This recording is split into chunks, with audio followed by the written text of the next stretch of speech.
Hello, everyone. Hi, Chanel. Hi there.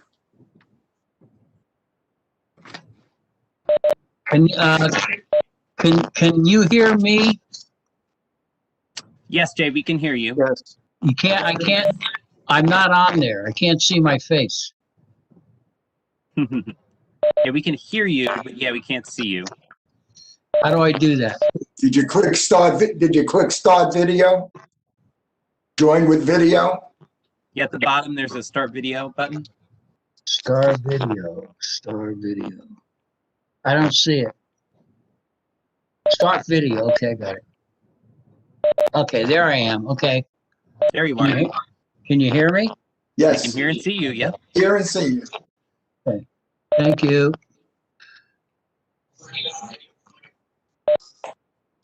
We're live. Okay, thank you, Rick. Okay, good evening, everyone. It is Wednesday, January 21st. This is a regular meeting of the Montclair Zoning Board of Adjustment. Notice of this meeting has been given in accordance with the Open Public Meetings Act by posting a copy at the Municipal Building and also posting a copy of the notice in the Montclair Times and the Star Ledger.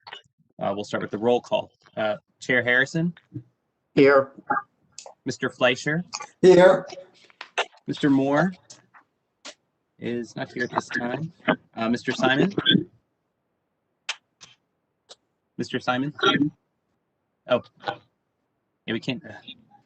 Your sound's a little quiet. Mr. Church? Here. Mr. McCullough is excused this evening. Mr. Allen is not here. Ms. Harris? She's on mute, but we see her. Sorry, here. Thanks. Mr. Caulfield is excused this evening, and Ms. Gilmer. Here. Okay. So first this evening, we have the reorganization of the board. So the first thing we need to do is elect a chair. Are there any nominations for a chairman? I nominate Paul Harrison as chairman. Are there any other nominations? Hearing none, is there a second? Second. Graham, we're gonna do these by roll call vote, or are we doing these just all in favor? I think we can do it all in favor. We can do it all in favor. Okay, Yeah, that's so all in favor? Aye. Aye. Any opposed? Chairman Harrison, you're back in the chair. Thank you. Okay, we need a nomination. We need nominations for vice chair. Are there any nominations? I nominate Mr. Fletcher. Or a second? Second. Are there any other nominations? All in favor, say aye. Aye. Aye. Any opposed? No abstentions? Okay, we need nominations for secretary and assistant secretary. And that's Anna's the secretary and your assistant secretary. That's usually how it goes. Okay, so we're going to make those nominations unless you want someone else to do it. So moved. Second. Any other nominations for secretary and assistant secretary? Other nominations of having Janice Talley as secretary and Graham Petto as assistant secretary, say aye. Aye. Opposed? Any abstentions?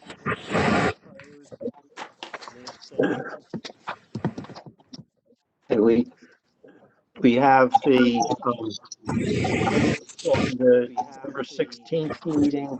I have a few corrections. It's like work.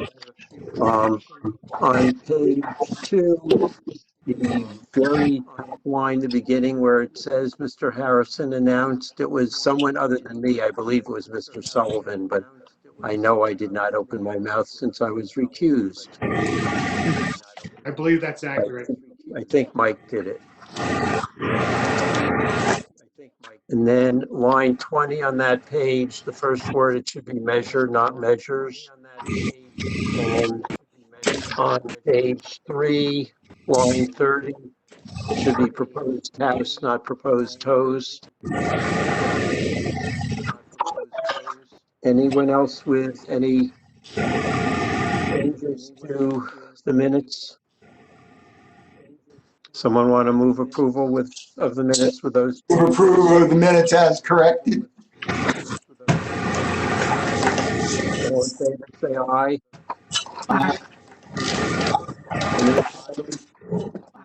Any abstentions? We're getting a ton of feedback on the Smite system. Somebody's creating it. Yeah, I'm trying to find that out.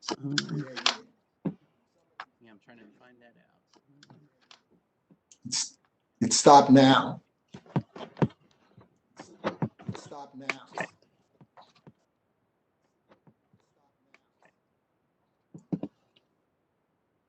Okay, so that's the minutes. Okay, we have the resolution for the Dolgan application at 10 and 12 Washington Street. On pages 1 and 2, the second finding of fact and the fourth finding of fact should be combined under the second. You have some of the information in the second and then some of the information in the fourth, but since the third one deals with the minimum frontage, which they both don't meet, if those two could be combined into one with all the information, but not repeating any of the information, that would be good. That's my only change to that resolution. Graham, do you see what I mean? Yes, I think I just made the change successfully. I merged 3 and 5 and then moved item 4 beyond. Yeah. Or 2 and 5. It was 2 and 4. Yeah, so I merged 2 and 4 together as one item. Okay, And then item 3 now is regarding the minimum frontage. right. Okay, fine. Anyone else with any changes to that resolution? Someone want to move the resolution? Move approval of the resolution as corrected. Is there a second? Second. All in favor, say aye. Aye. Any opposed? Any abstentions? Okay. Joe, the next one's yours.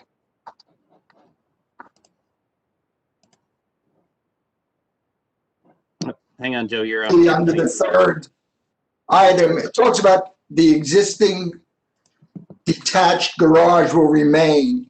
And I'm not sure what we're talking about. Is this the one that opens off of Chestnut Street in the wall? Is that what's referred to as the existing detached garage? I don't know of any freestanding garage. And it's kind of an odd thing to call it a detached garage since the only thing that exists is a door on in the Chestnut Street wall. They did say that that garage would remain and be available to the owner of the house, but the term detached garage in most of our lexicon is sort of a freestanding accessory structure. So I think we ought to indicate the existing garage entered off of Chestnut Street shall remain. Graham, you can handle that change? I'm sorry, Joe, I missed the beginning of that. You were on mute. Which page are you referring to? Which number? Item 3 on page 3. Item 3, page 3. The third line says the existing detached garage will remain. It's not really a detached garage. So I would like to say the existing garage entered directly off of Chestnut Street shall remain. And I had one other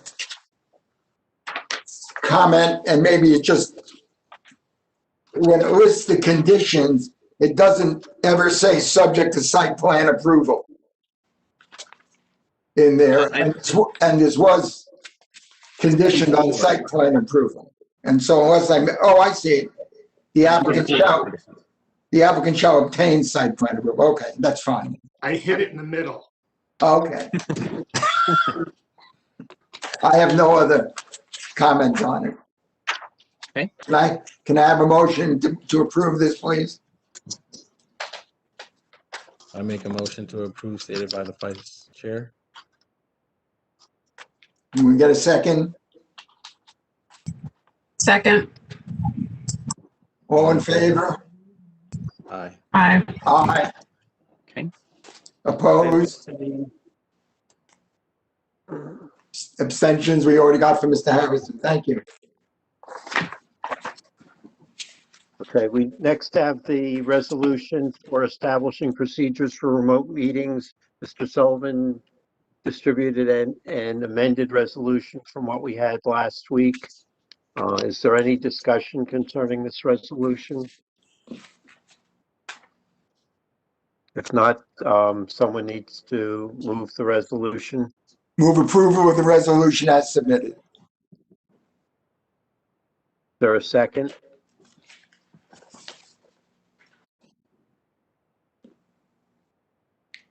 Try that again. Is there a second to the motion? Second.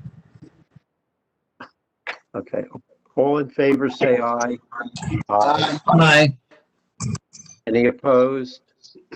Any abstentions?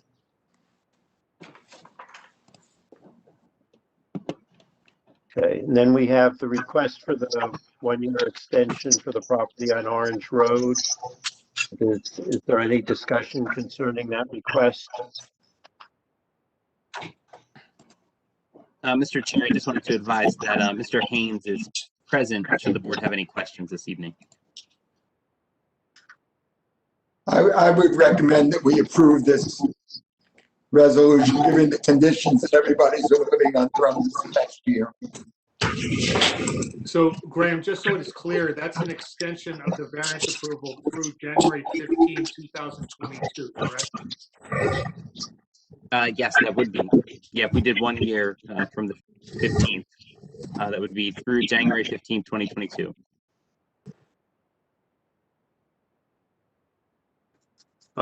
Someone want to make a motion to that effect? Move approval of the extension as requested by the applicant. Second. Mr. Church with the second. Yes, second. All in favor, say aye. Aye. Any opposed? We're still getting a huge amount of feedback. Yeah, I'm trying to see where it's coming from. It's got to be one person. I don't know who it is. I think it was Miss Harris.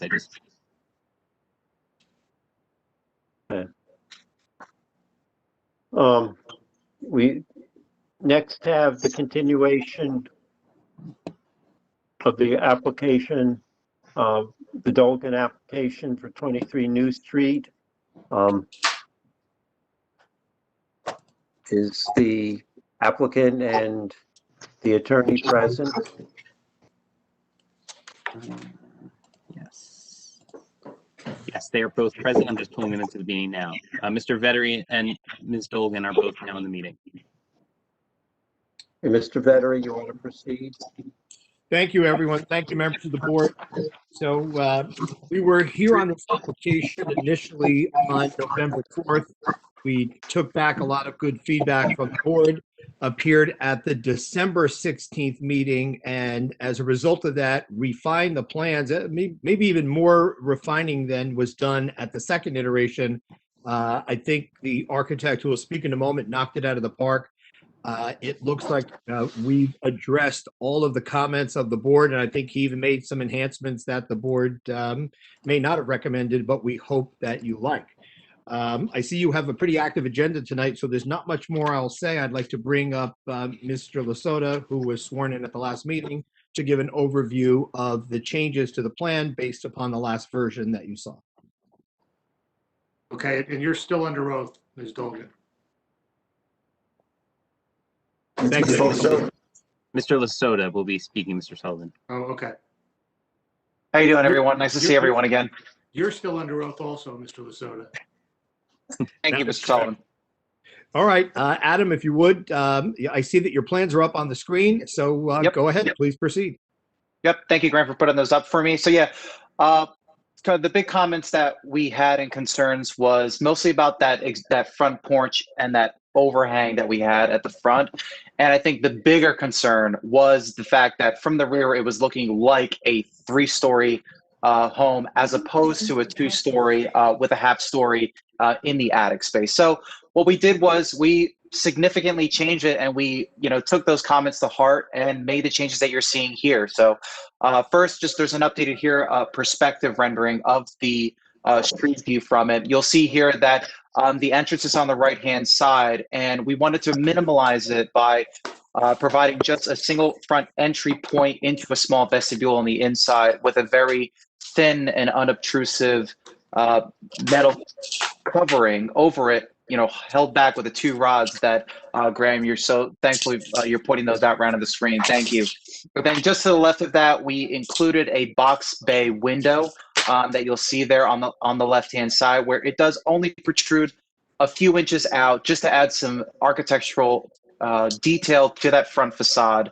And then most importantly, you'll see on the side and towards the back, you'll see that the dormer that we're proposing there, the shed dormer, that is with that black siding and kind of the black trim. Actually, no, it's not black. It's actually a peppercorn dark gray that we're proposing on the top there and on the side. And you'll see that it only takes up, about half the roof, as opposed to having that overhang at the second floor that we had in the previous scheme.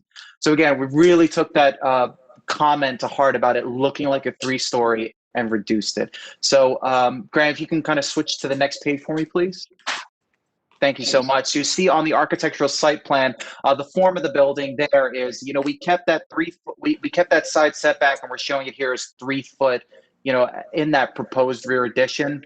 We did move those AC condensing units out of that corner and kind of move them into more of that little grass area there, and give it just enough breathing room on the side, and also from that egress well that we hadn't changed from the last submission. We did keep the 2 parking stalls in the back because we do have just that 1 driveway. So this way we're not having to stack cars, in that just proposed asphalt side driveway. So that was the big changes there. Graham, if you can move to the next page for me, please. So here are the bigger changes. Here you see Unit 1, which the basement plan on the left and the proposed first floor plan on the right-hand side. Here the previous submission was 2 3-bedroom units. Now we switched to 2 2-bedroom units.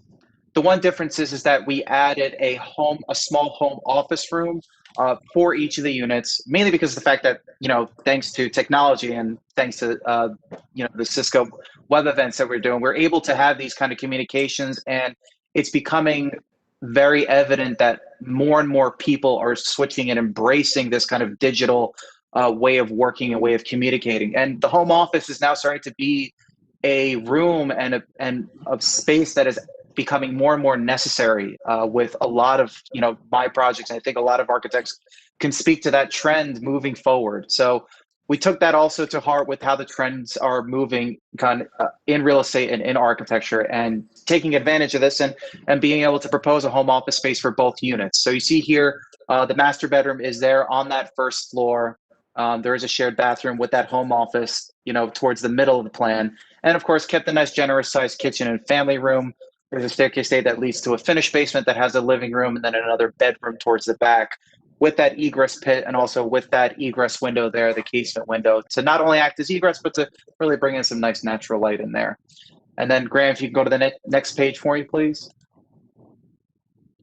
And you see here, so there's a second floor plan on the left, and then the finished attic space on the right-hand side. You'll see that, again, the second floor plan is very similar to the first floor, where you'll have the living room, the kitchen, and of course, the home office, the bathroom, and of course, the master bedroom there, towards the back of the house. And you have a staircase. And at this point, I know that Mr. Flazier had that comment about the stairs turning and it being a little bit funky. So we cleaned that all up. We did a nice straight staircase going right up into that finished, attic space, where we have another bedroom, another bathroom, and also kind of a nice little sitting area there towards the back, kind of a little of a bonus room for being, for climbing up those 2 flights of stairs, which gives you a nice generous window to look out into the street. So Grant, if you go to the next page for me, please. And here, of course, the big one is that front elevation, which you saw the rendering on the first page. But more importantly, if you look at the driveway side elevation, that side elevation, you'll see how that dormer now is clearly a shed dormer. It is clearly a portion of the roof and does not read as a 3-story volume, right? And I think that was the big comment too. And you'll see here how it does take about, less than half the roof there with generous roof space on the left and right to clearly define this house as a 2.5-story and not a 3-story. And then if you go just to the next page for me, please. You'll see here on the backhand side, no room for windows there. We're a little too close to the property line, but we needed that headroom and that head height there as well in order to fit that bedroom up there. And of course, still stay under that 35-foot zoning requirement. We don't want to encroach and kind of break that plane either and make this too obtrusive as well. So, and yep, that's about it for me. So thank you so much for listening. Thanks very much, Adam. I don't have any further questions. Are there members of the board who have questions for this witness? Can you go back to the prior elevation? Yes. Graham? I guess I'm not understanding something. I'm not sure why it is. When I look at that elevation, the front entry is, of course, on the right, and the amount of space between the dormer and the front of the building looks fairly substantial. Now, if we can go to the next elevation, the one we were just on, it looks to me like on the other side, that dormer comes considerably closer to the front face of the building. So I'm not understanding that. It's got to be a drafting error. It's much larger on that side and considerably closer. It is a little larger and a little closer in order for us to have the proper headroom for that staircase going up. But the benefit of it too is that even though it's very close to that right-hand side, it's too close to the lot line in order to add windows. But with the neighbor being next door so close, and especially from that perspective on the first page, Graham, if you can go to that, it doesn't show at all. Stay on the drawing where we were, because I'm not understanding something. I'm sorry. Mm-hmm. I'm not understanding then let's go to the front elevation again. Maybe I missed it in the front elevation. Mm-hmm. Of course, you certainly don't read the different. It looks in the front elevation as if the two faces on the dormer are the same distance back from the front of the building. And they are not. They are at different planes. And can you take us to the floor plan then and explain why you needed that headroom? Sure. Yeah, so right there, you see on the right hand side there, the attic plan. If you look at the planned south wall of the bathroom and the planned south wall where the stair is leading down, right? Those are those two planes that are in different locations.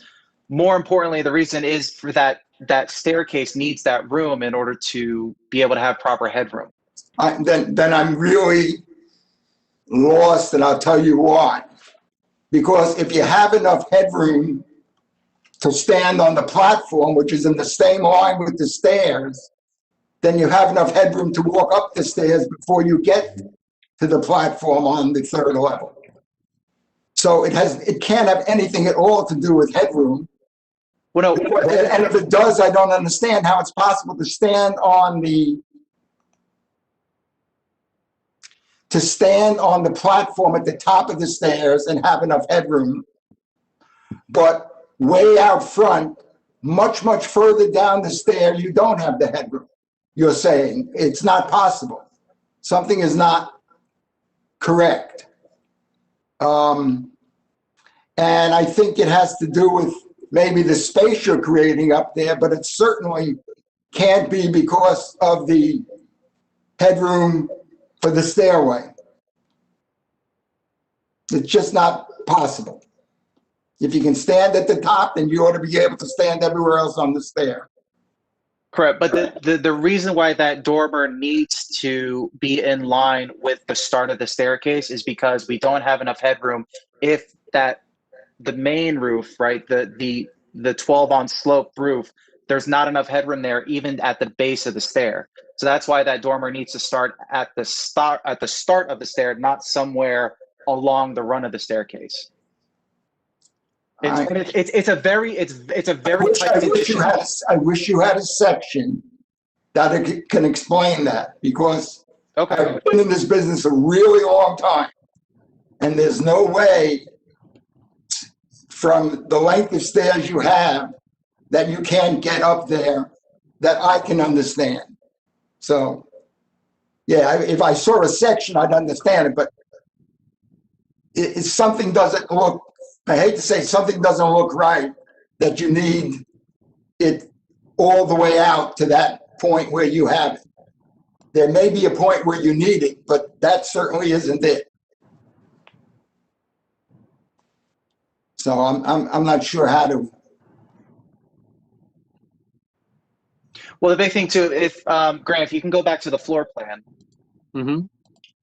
go back to that attic floor plan. I think what you're drawing there with the lines there is actually that condition. But in order to save on maybe a little bit space and reduce that dormer down, which I think that's Mr. Flazier's concern. You know, we have that little bit of a hallway at the top of the stair leading, you know, towards that turn to the left. I'd like to include a little bit. I'd like to be generous there towards the top of the stairs, but you know, so you don't turn the corner and immediately go down the stairs. But we can tighten that dimension up to also move that dormer further back, and so that way it doesn't read, you know, maybe as much from that front perspective.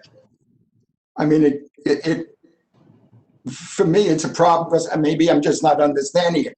But it looks like what it is you're trying to get more space in the slot for your sitting area. But again, maybe I'm not fully comprehending it. And but my biggest concern there is that, like I said, we can move the whole staircase up and move that south wall plan north in order to make that dormer maybe a little bit smaller. And the way I can get that couple of extra feet is if you see where it starts with the where it says DN for down at the staircase, there's that landing at the top of the stair that I can kind of push backwards and reduce it a little bit. Of course, I hate to start the stairs right in line with that wall. I'd like to give a little bit of breathing room there just for safety and comfort. But if it's a real issue for the board on that front dormer wall being so close to the front elevation, we can move that back without having. I guess what I'm saying is I'd like to see it pulled back to align with the other side. And you get somewhat towards that. I don't know exactly where you end up with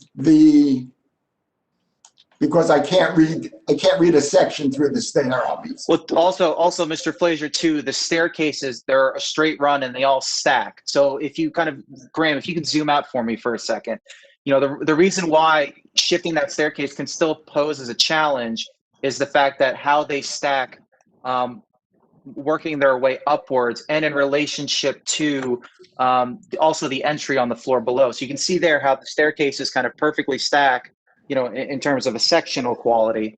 And Graham, if you can go down another floor, the reason why I had to move those staircases in that way is in order for them to, if you go into the right-hand side there, you'll see that there's a little entry vestibule, right? And then from there, the staircase goes straight up. And I wanted to keep the staircase as tight as I could to the front facade in order to not impede too much on the layout of the units above. You know, we do have that generous landing there at the top of the stair, you know, at the area to the right of the kitchen on that first floor, but that area becomes significantly less on the second floor because of the staircase and the stair runs. Okay. Yeah, it would greatly affect the layout of the units if I were to push that staircase even more to reduce that dormer. I'd like it. I guess I'd like it pushed back as far as it can reasonably go. The way I'm showing it now is as reasonable as I can, in order to have headroom, in order to meet code. I tried as hard as I could there, Mr. Flazier, to really be as efficient as I can with the square footage and minimizing those dormers and making sure it does truly feel like a 2.5-story structure and not a 3-story structure that was commented on the last meeting. Okay, thank you. Mr. Moore, do you have any questions? Not at the moment. Okay, Mr. Simon, do you have any questions? No questions. Okay, Mr. Church, do you have any questions?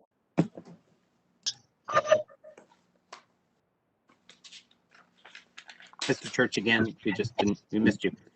Oh, no questions. Okay, thank you. Ms. Barris, do you have any questions? No questions. Ms. Gilmore, do you have any questions? I just had one question about the AC unit. Did you have any plans to cover? I couldn't see anything in the documents about whether the units will be covered. We could it's positioned in a kind of a landscape area, so we can help to kind of hide them with some shrubbery, some bushes. I think that was the plan too. You know, if we'd like, we can amend the drawings to show that, to screen a little bit with some landscape. Okay, thank you. I have a follow-up question on that. I believe the ordinance requirement is they be located 6 feet from the property line, and we had discussed at the last meeting, keeping the 6-foot setback. Is there a reason you're not keeping the 6-foot setback? If we do the 6-foot setback, it would actually start to encroach on that rear parking lot. And I know that was a big point from the board, is that it's better to be able to have an area to park, you know, one car each for each unit. So in that regards, you know, we wanted to keep the AC units away from that drive area. If we push them all the way to that right-hand edge there in line with the egress window well, we still wouldn't get 6 feet. And God forbid someone's driving and accidentally, you know, bumps into them. So again, we position them in that way to be centralized in that landscape area, be able to surround them with some bush and some shrubs, and also it be far enough away that no one accidentally maybe bumps into them with a car. What is the dimension of the egress window well? It's on the, Graham, if you can go to the next page, please. Do you see there on the left-hand side where the egress well is? So it's about overall 5'2". So again, right to that edge, we have about 8'2", but then the units stick out another over 2 feet. So we would absolutely be encroaching on that if we even pushed it all the way to the edge. Okay,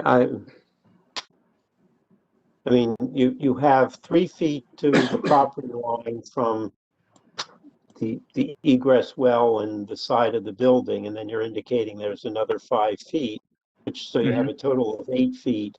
I'm not seeing why you can't keep. I mean, you're going right at the edge, but you're doing that, and I guess. But my thought would be, and as Ms. Gilmore said, we'd like shrubbery around them, like we conditioned the prior application. I think if you put shrubs around them, you avoid the problem. You're still going to need somewhat of a variance, but you're not going to need as extensive as the variance as you're requesting, and you're maximizing the distance to the adjacent property. So that if we can move it over to the left as much as we can too, and we'll just leave enough room, enough patch there to be able to put a shrub between, the asphalt parking and also the units. So we can increase that 3'6" distance, another comfortably, I'd say 2 feet, so maybe about 5'6".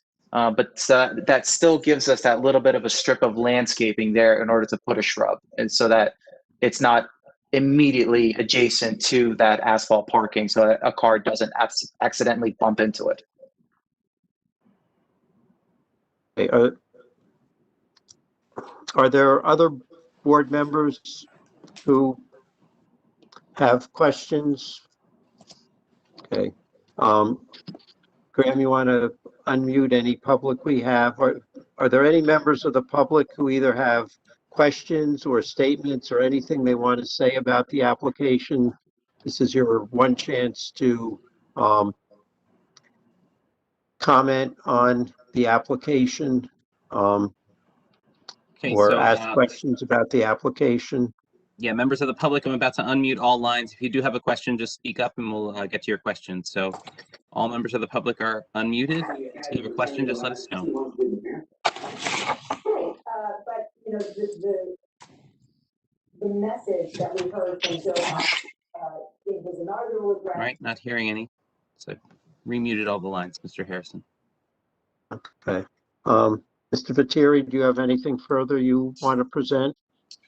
No, that would conclude our testimony. I think that you know, just in summarizing, that the applicant has taken great strides to satisfy the board and still put together a project that makes sense. I think there's a lot of architectural enhancements. I think the plans are significantly improved from what was originally put forward to the board, and I hope that the board sees fit to approve the application. Thank you. Okay, we'll start discussion with Mr. Moore. I'm in favor of the application. I think that that there was a considerable thought process in designing that went into this multifamily. I think that it'll add value to the street in which it resides, and I think it'll add a nice facelift to the area. Mr. Simon? I am in favor. I think the applicant went through great lengths to try to meet the request of the board and came up with a pretty nice design. So I'm in favor. Mr. Church?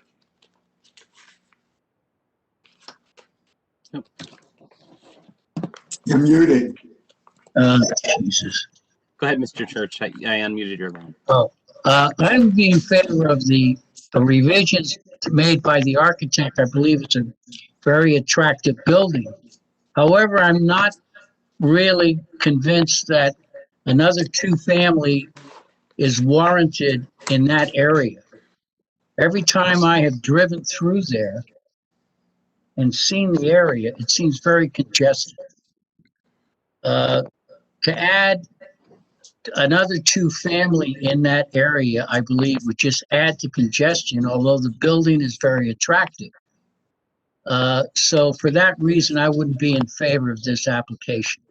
Mr. Church, I just want to point out that a two-family use is a permitted use in the zone. I understand that. I understand that. But I think that the use in that area of two families, the place is saturated with two-family dwellings. I believe the street is very, very congested. I think that, you know, to add to that congestion is a mistake. So I would not be in favor of adding another two-family. Ms. Harris?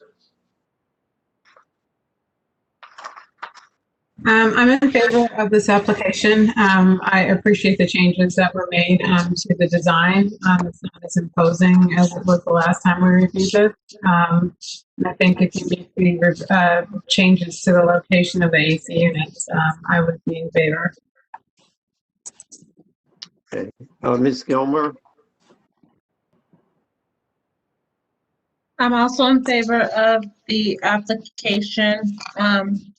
I share some of the same concerns as Co-Chair Flesher with the bump out from the dormer. But I'm in favor of the facelift of the improvement for the home. And also the shrubbery around the unit, the AC unit. And should any trees be damaged in the process, a fund for the preservation of shade, tree ordinance in Montclair be remedied.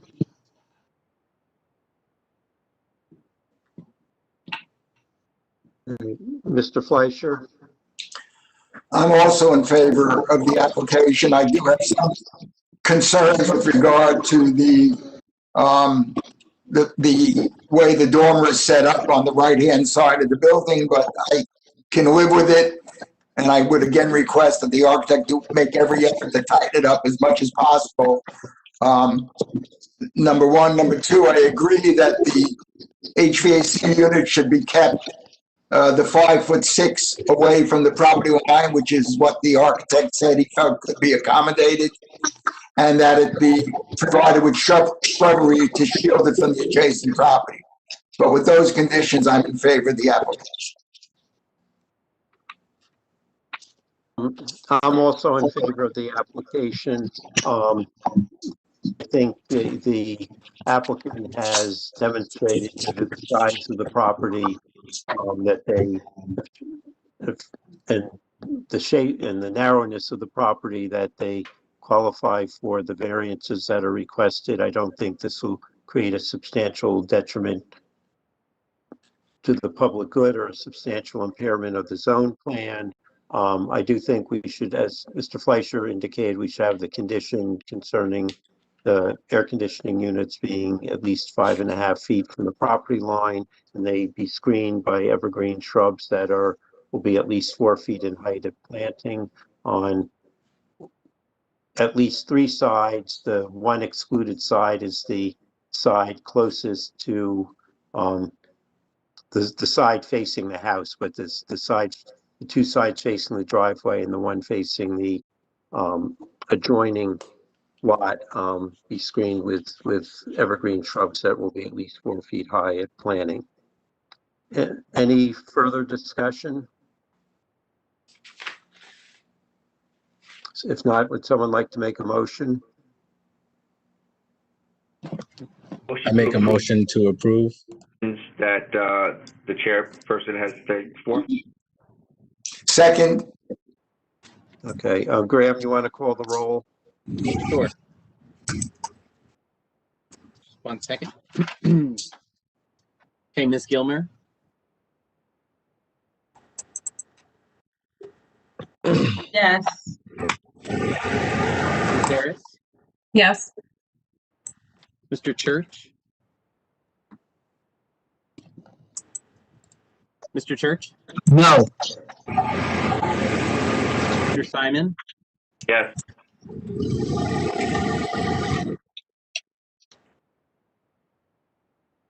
Mr. Moore. Yes. Yes. Mr. Fleischer. Yes.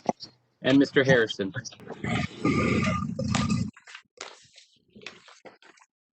Yes. Mr. Harrison.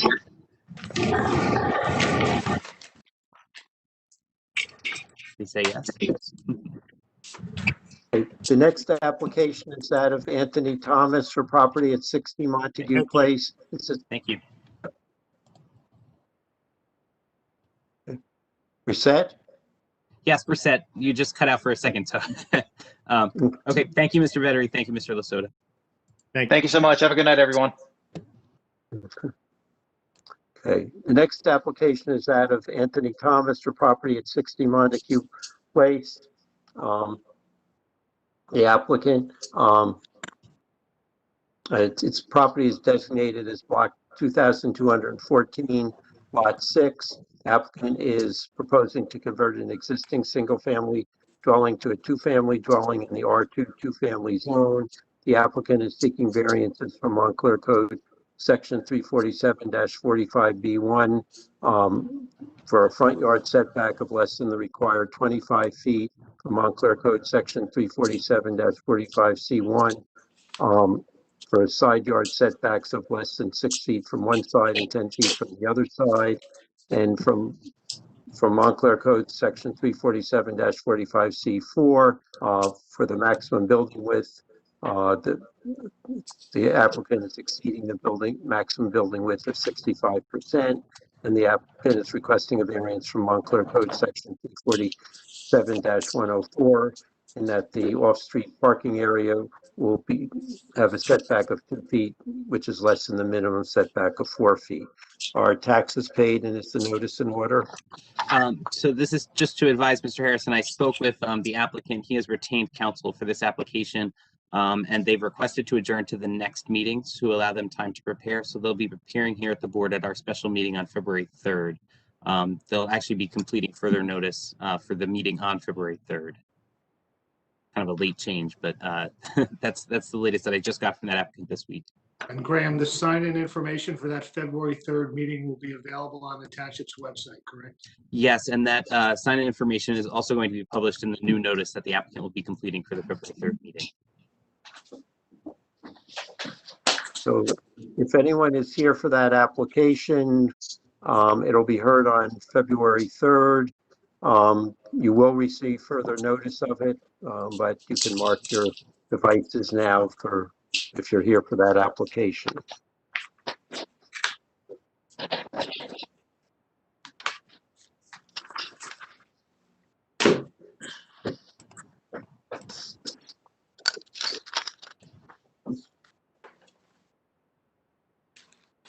Okay, the next application is that of Matt and Victoria Weaver for property at 331 Grove Street. This is an application for a variance to construct a deck addition to an existing one-family dwelling. Property is in the R1 one-family zone. The property is designated on the township tax maps as lot 16 and block 4,506. A variance is requested from Montclair Code Section 347-45B2 to permit a front yard setback for quarter lots of less than the required average of the two nearest principal structures. Are taxes paid and is the notice in order? Yes. Let me just pull up the participants. So we have Ms. Lisa Mirab and then Mr. Weaver. Okay, so Are they present? Mr. Weaver, are you present?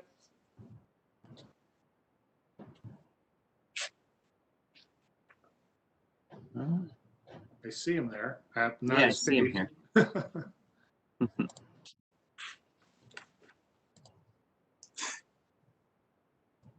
Might have gone out for a break when we called the other application. Oh, perhaps. What was he on before? Well, he's They're signed on, in. yeah, they're on the call now. Let me see if I can contact him. Graham, it's Lisa. You're Lisa. up. Hi, Lisa. Hi, I'm hear you. John Guadagnoli is having a lot of trouble logging on.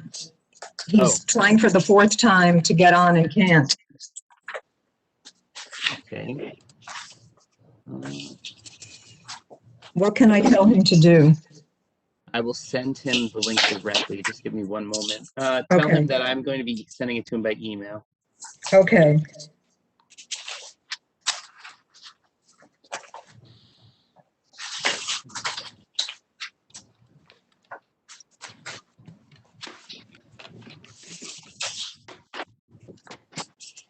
Yeah, he's been trying to get on for about half an hour.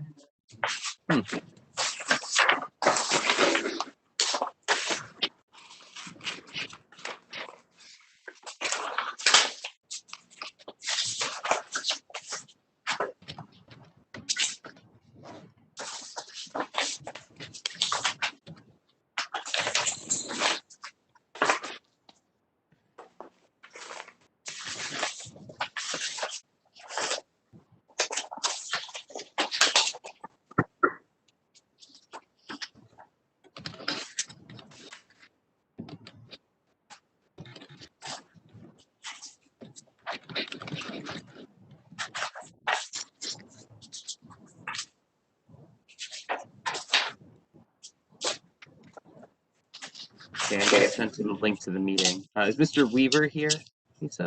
Do you know? He will need to be present for the proceedings as he's the homeowner.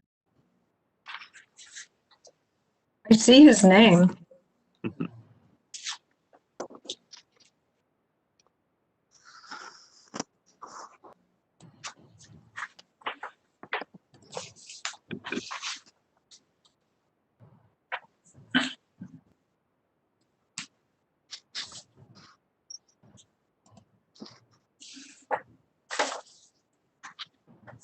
There's John.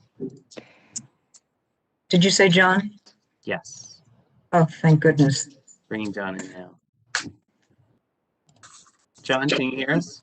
Yes, perfectly. I could see everyone too. Yes. Okay. We can hear you. You're a little quiet, but we can hear you. I'll put my volume up. Hang on. Okay. Okay. How's that? Before we can proceed, though, we need Mr. Weaver. I think I have his cell phone number here. I'll try and give him a call. Mr. Guadagnoli, turn your video on also. Thank you.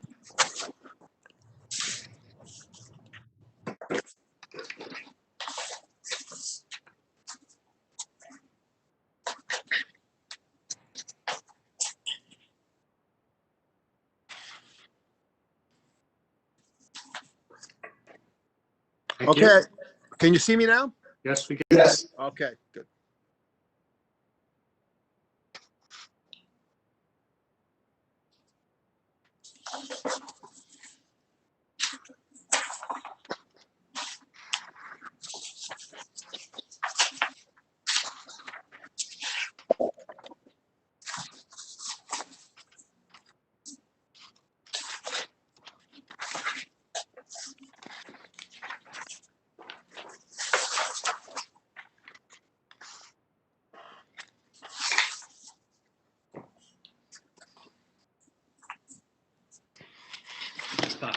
It's funny, I use WebEx every day in my business. For some reason tonight.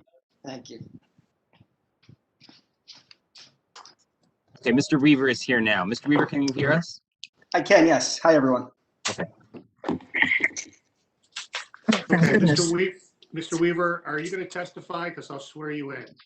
Yes. Okay, would you raise your right hand? Do you swear to tell the truth in the matter pending before the board? Yes. State your name and address, please. Matthew Weaver, 331 Grove Street, Montclair.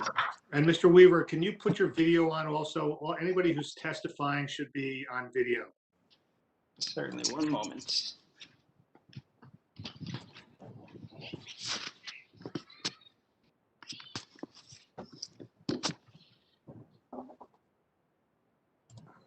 Thank you.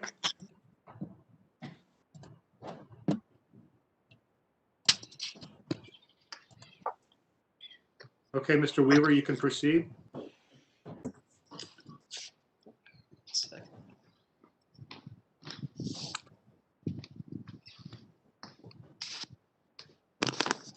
Look, you still hear me? Yes. Yes. Perfect. Well, I appreciate it. As Lisa mentioned, she's joined us in this project we have going on around our home, and we're at the stage of our landscape renovation where we'd like to put a deck on the backside of our house. So taking advice from Lisa, she's been amazing. Obviously, she submitted all the variance requests, as you've seen, and connected us with John as our architect to represent us. Hand it over to Lisa and John now and kind of let them walk you through our plan and what we're doing. So, John, are you going to testify next? Yeah, that'd be fine. Sure. All right, would you raise your right hand? Do you swear to tell the truth in the matter pending before the board? I do. State your name and address, please. John Guadagnoli, architect PC. Address is 120 Walnut Street in Montclair. Mr. Guadagnoli, you've been qualified as an architect before this board on many occasions. Is your license still in effect and good standing? Yes, it is. Okay, you can proceed. Okay. The objective here was to construct a rear deck, not covered, just an open deck, a wood deck, and it's a corner lot, as we all know. And in order to have the deck correspond to the width of the house, the angle of the house in relation to the front property line, the relation of the house to the front property line is on a skew or angle. So as you the back of the house gets closer and closer to the property line. So if you put a deck there, it slightly goes over the what is the average setback on that side of the street. The average taken from the two homes along Prescott Avenue, immediately to the rear of the subject property. The average of the homes, the two homes, is 28.8 feet, and we are proposing a setback of 25.46 feet. So it's about a 3-foot incursion only at the very corner of the deck. You know, the corner of the deck is where it's at its worst, and then it gets less egregious as you go toward the other than that, it's you know, it's a permitted use and all that. It's fine. It's in the back of the house, and so we really suffer at the hands of the fact that one of the two houses has an unusually deep setback. So it kind of pulls the average back, and we don't meet the average. That's all it is.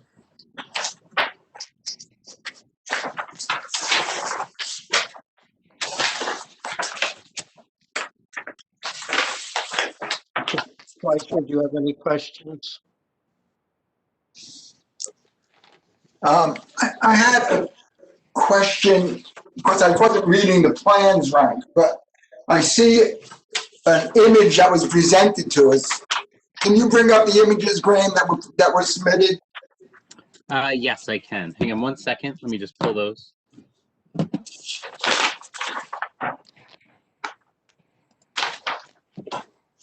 The photographs that were submitted by the applicant? Well, I'm not sure these are photographs. Maybe they are photographs. I don't know. I can't tell. If you put it up, I can identify it. That's the photograph of the back of the house. No, I'm not talking about that. We got some elevations identified as deck elevation. And then I have another document, which is the mirror design, which shows the plan. And when I look at that, the plan and the deck elevations don't correlate. Lisa, if you're going to testify, I'm going to need to swear you in. Would you raise your right hand? Do you swear to tell the truth in the matter pending before the board? Yes. Okay, and state your name and address. Lisa Mira, 120 Walnut Street, Montclair. Okay, forgive me, but what's your affiliation with this application? You're the landscape architect? I'm a landscape designer. I designed the deck. I engaged John to do the construction drawings for me for the permit. And during that process, we understood that we were off by inches in terms of what was allowable because the deck we're on a corner lot, so that side street is in fact a second front. Okay. All right, you're gonna go back. All right, so when I look at the elevation, I see an image down below which shows a continuous stairway from the upper level coming down. I think the confusion here is that the photograph you're looking at is not the deck we're building. It's a deck that was done in the past that's just showing a style. All right, so that has absolutely nothing to do with the proposed. Well, it's showing the railing style and the lattice style. It's just giving you an idea of the look because the historical commission was interested in that. Okay, so I just wanted to clarify. So as I understand it, this deck has two levels. Correct. An upper level, which then has two very wide, full width steps that go down to the lower level, and it's then from the lower level that the stairway comes down to the ground. Correct. You exit the kitchen door, and then there's a small platform, and you'll step down 2 risers to the main usable area, and then there are 4 risers down to the patio grade. So it's a total of about 30 inches above lawn is the area we're talking about. Okay, so the only thing that got me mixed up is I couldn't connect the image with the plans. Thank you. Understood. The only reason we supplied that was because the historical board had asked for style details. Have you gone back to the historic commission? Since you present, they seem to indicate that they didn't get much information.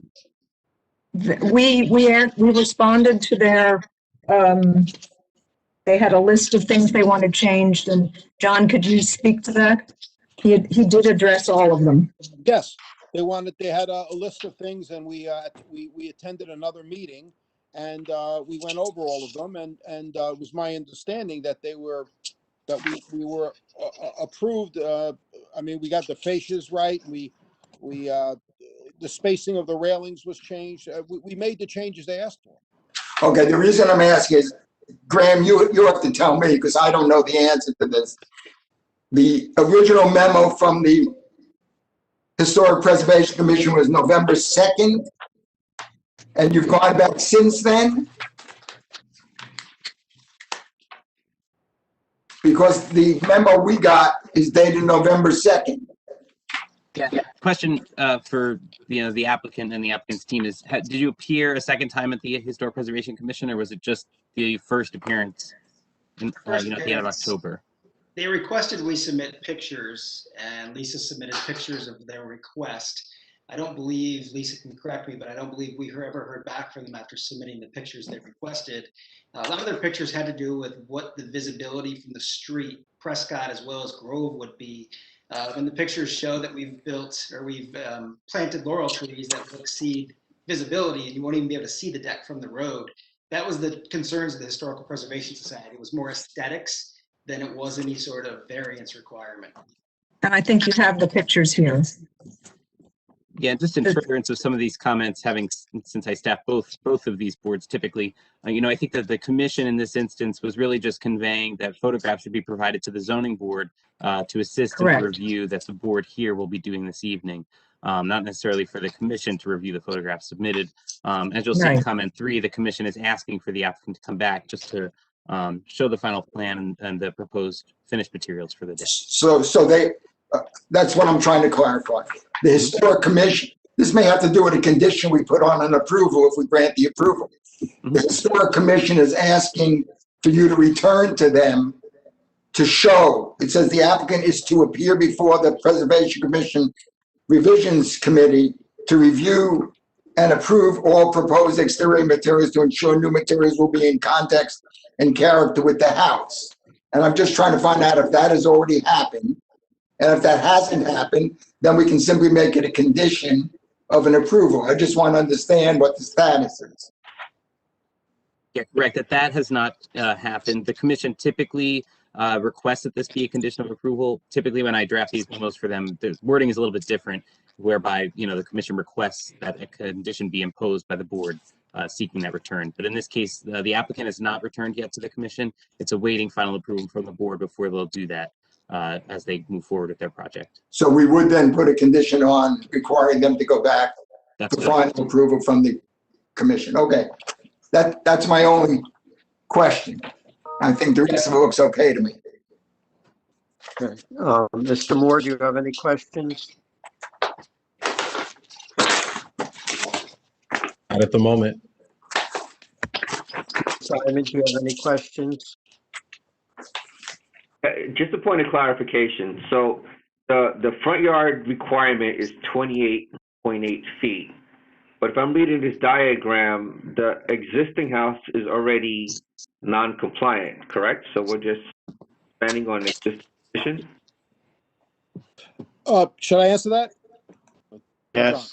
Okay. Yes, the back corner of the house is not compliant with the setback on Prescott Avenue. It is compliant, the one on Grove Street, but the one on Prescott, the back corner of the house just goes over the setback. Yes.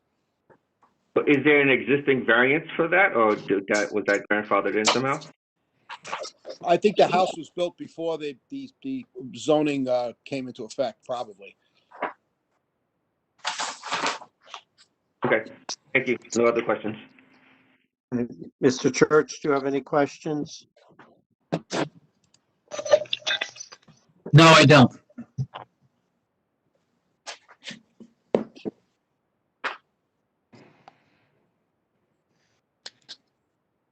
Okay.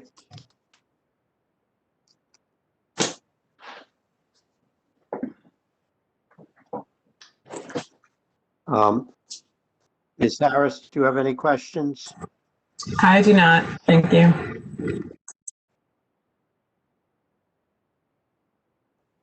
Ms. Gilmore, do you have any questions? No, thank you.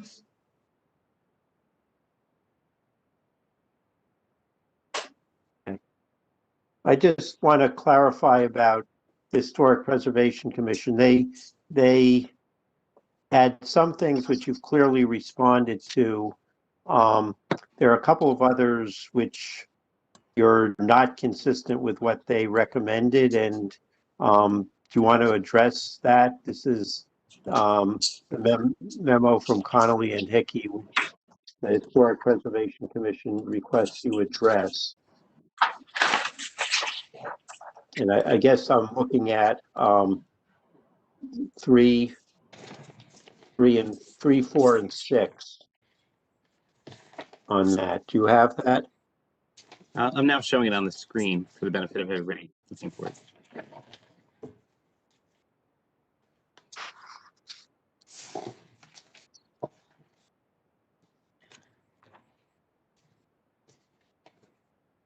Oh, yeah, yes, you mean about the masonry piers and the proposed lattice is lacking a wood frame. We did put the wood frame there, but not the masonry piers, and I think Lisa could speak more to that as to why, because she has more direct contact with the client. I think this is an expense-related decision. This is also a rear deck behind the house. It's 30 inches off grade. It's virtually invisible from the street. I know we're inches away from what's permissible, what's allowable. So if you could show the pictures, see how invisible this is. I think building masonry piers creates a very large financial burden for the client. It's not a front porch. I mean, I live 2 blocks away, so I go by frequently. I mean, the shrubbery does effectively screen in. I don't know anything that would be particularly gained by that. And the other question was on the deck boards running perpendicular to the house, which I don't know why that's their issue. I don't know either. I just don't think it looks as well in this application. It would be a lot of short boards instead of fewer longer ones.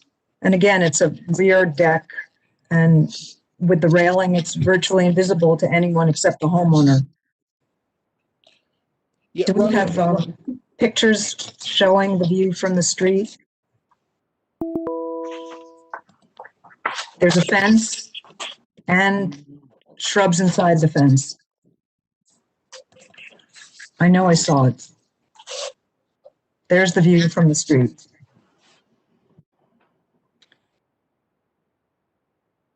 So not even the railing would really be visible from the street. Right. I mean, it's only if you're coming up Prescott and looking up the driveway is the only way you're going to see, way you can see where the deck is going to be. I mean, you're still 25 to 28 feet away from it. And then, Right. I just want to put on the record you're addressing those comments. And yes. Any other questions from members of the board?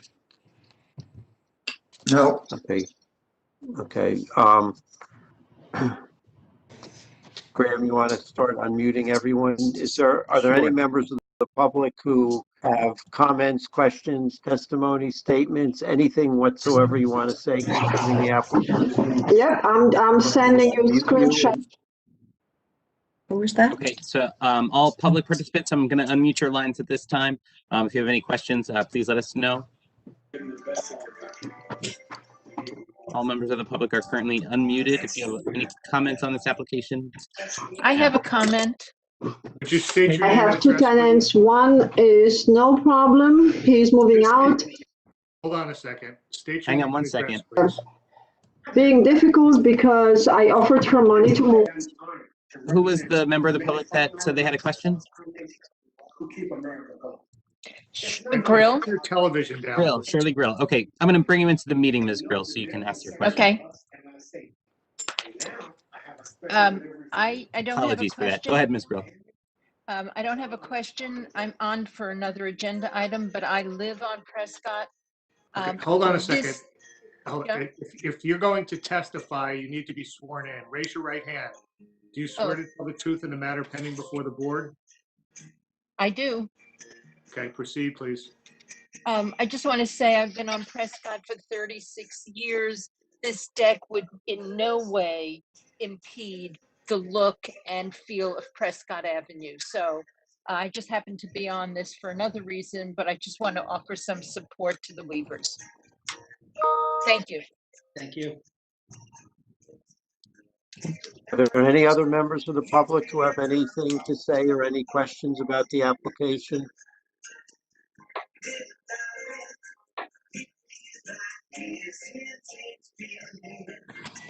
Okay. Okay, hearing none, is there anything any of the three of you want to say about the application before we discuss and vote on the application? Mr. Weaver? Okay, we'll start discussion with Mr. Simon. I'm in favor of the application. It doesn't impose any detriment block. So I am in. I'm having trouble hearing with the music or whatever's in the background. Yeah, I can't find who that is. Somebody's playing the Beatles. Okay. Okay, I think it stopped. Yeah, thank you. Jerry, you want to say it again? Simon. Yeah, I said I'm in favor of the application. I don't think it imposes any hardship on the neighborhood, and is actually a pretty nice design. I'm in favor. Mr. Church?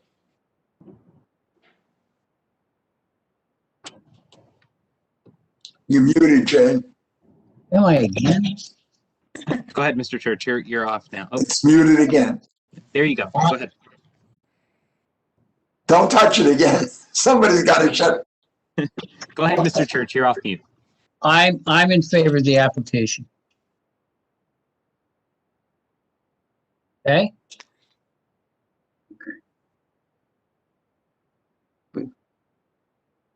We lost part of what you said. Oh, I Said he's in just favor of the application. I just said I was in favor of the application. Okay. Ms. Harris? I'm in favor. Okay. Ms. Gilmer? I'm also in favor. Mr. Fleischer? I'm also in favor of the application. I also don't believe that brick piers are necessary for this deck addition, and should not be a condition set by this board. Okay. Mr. Moore? I'm in favor of the application. I'm also in favor of the application. I think this is just to vote to the setback of the one house on Prescott, creating a somewhat larger, and it's just a small corner of the deck that will encroach. The deck's following the existing line of the house, and just because the house line and the street are not perfectly parallel, other than requiring them to go back to the Historic Preservation Commission to show what the end product will look at, I don't think we should otherwise impose any of the requirements of the Historic Preservation Commission. I do not think this will result in a substantial detriment to the public good or substantial impairment to the zone plan.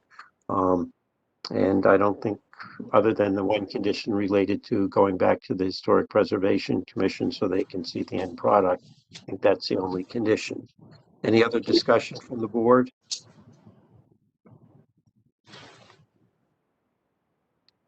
Okay, someone want to make a motion? Move approval of the application with the condition of returning to the Preservation Commission for the commission's review. Is there a second? Second. All in favor, say aye. Aye. Aye. Aye. Opposed? Any abstentions? Okay, Mr. Weaver, go build your deck. Thank you.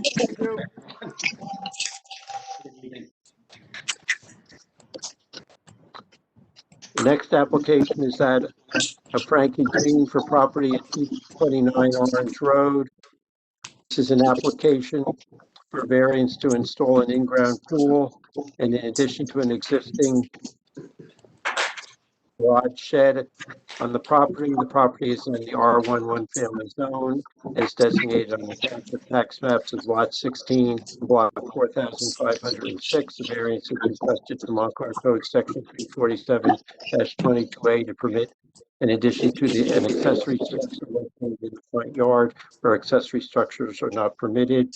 Variance is requested from Montclair Code section 347-22D to permit a swimming pool in the front yard where swimming pools are not permitted. Variance is also requested from Montclair Code section 47-46A2A to permit a side yard setback of less than 6 feet for the accessory structure. Are taxes paid and is the notice in order? Yes. Is Mr. Greene present? Hello, everyone. I'm Frankie Greene. Would you, Mr. Greene, would you raise your right hand? Do you swear to tell the truth in the matter pending before the board? I do. State your name and address, please. My name is Frank Greene. I'm at 229 Orange Road in Montclair, New Jersey. Okay, Mr. Greene, you Mr. Greene, you want to explain what you're doing? Yes, of course. Great. So there's the plan for our home. First, thank you for having me here tonight. My husband and I moved to Montclair in 2018, and we're looking to invest in our property with a growing family so we can invest and have this as a home for us to enjoy for generations to come. Our property, as you can see in the drawing here, is a through lot that connects Orange Road to Elm Street.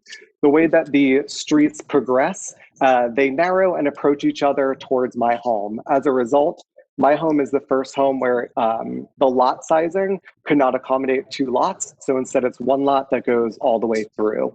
The result being that we have the hardship of being designated with 2 front yards rather than a true backyard, even though the yard itself is substantially large. What we're looking to do in our design is a couple of things. First and foremost is the inclusion of an in-ground swimming pool. That swimming pool, even though it is in a quote unquote front yard, it is set back over 44 feet from Elm Street. Between the edge of the pool and the street itself, there's considerable space and structures that lend privacy and don't make it obtrusive to the neighborhood. There's a very large oak tree in that semicircle area.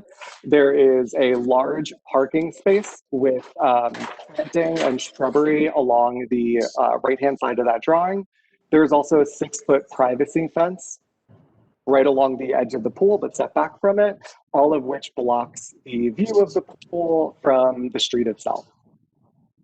The second element that we're looking to add to this project is a renovation of the existing shed garage structure. That structure as it stands today is essentially 2 rooms. One is a wider part of the structure, and then the back part of the structure is somewhat narrower than the main part of the garage. What we're looking to do is to maintain one uniform rectangular shape for this structure. So essentially widening that narrower part to be the same width as the existing structure itself. That requires us to have a variance in terms of the side setback.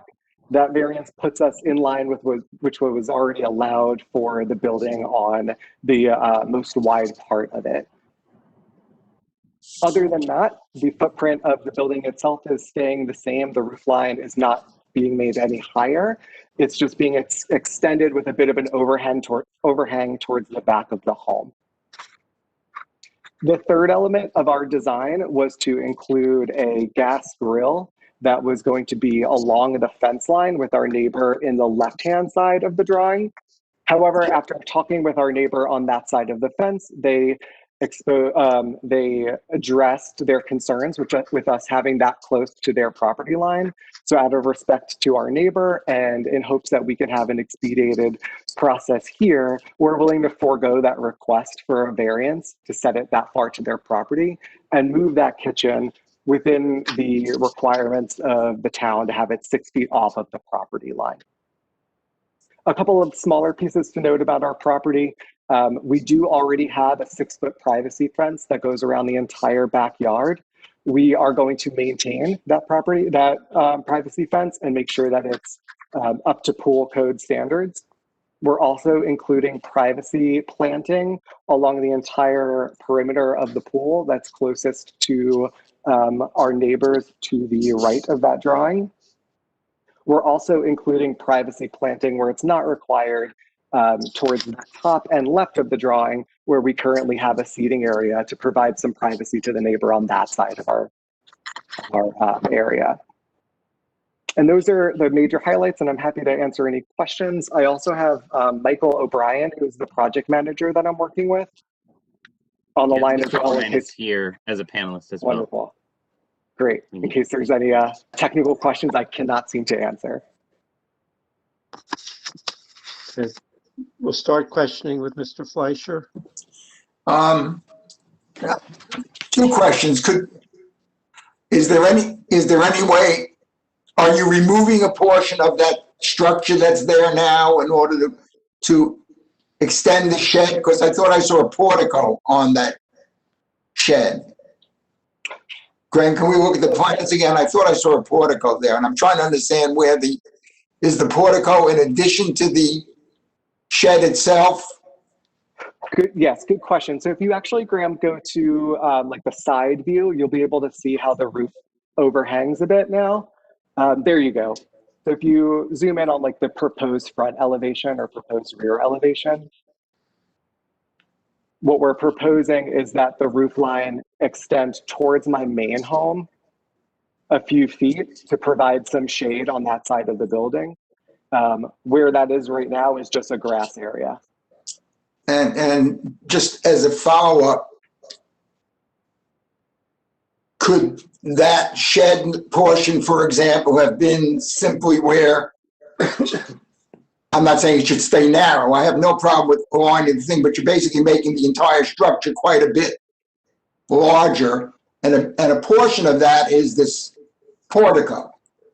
So I guess I'm asking whether the portico, you need to define for me the need to make it that much larger functionally for you to have joy and pleasure out of this structure, as opposed to trying to keep it within the footprint. If you look at the drawing from left to right, even if you widen it out and have a small outdoor space adjacent to it. So the question is, why does it have to be that long?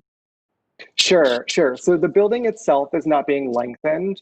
The portico extension, we put that in the design in order to have some shade on our property.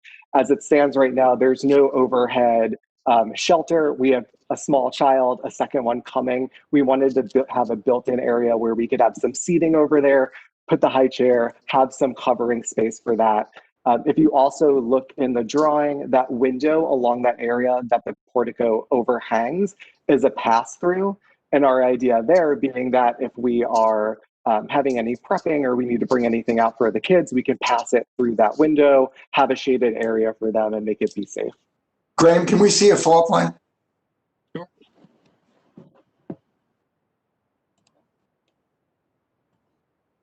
The proposed?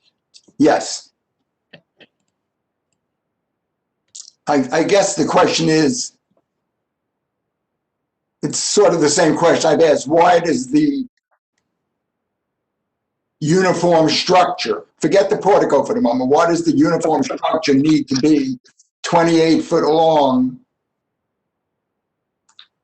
as opposed to something that was the same, in other words, carve the portico out of the overall length you had, even if you align the sides. So basically you're adding, as I see it, at least 6 foot to the overall length of this accessory structure.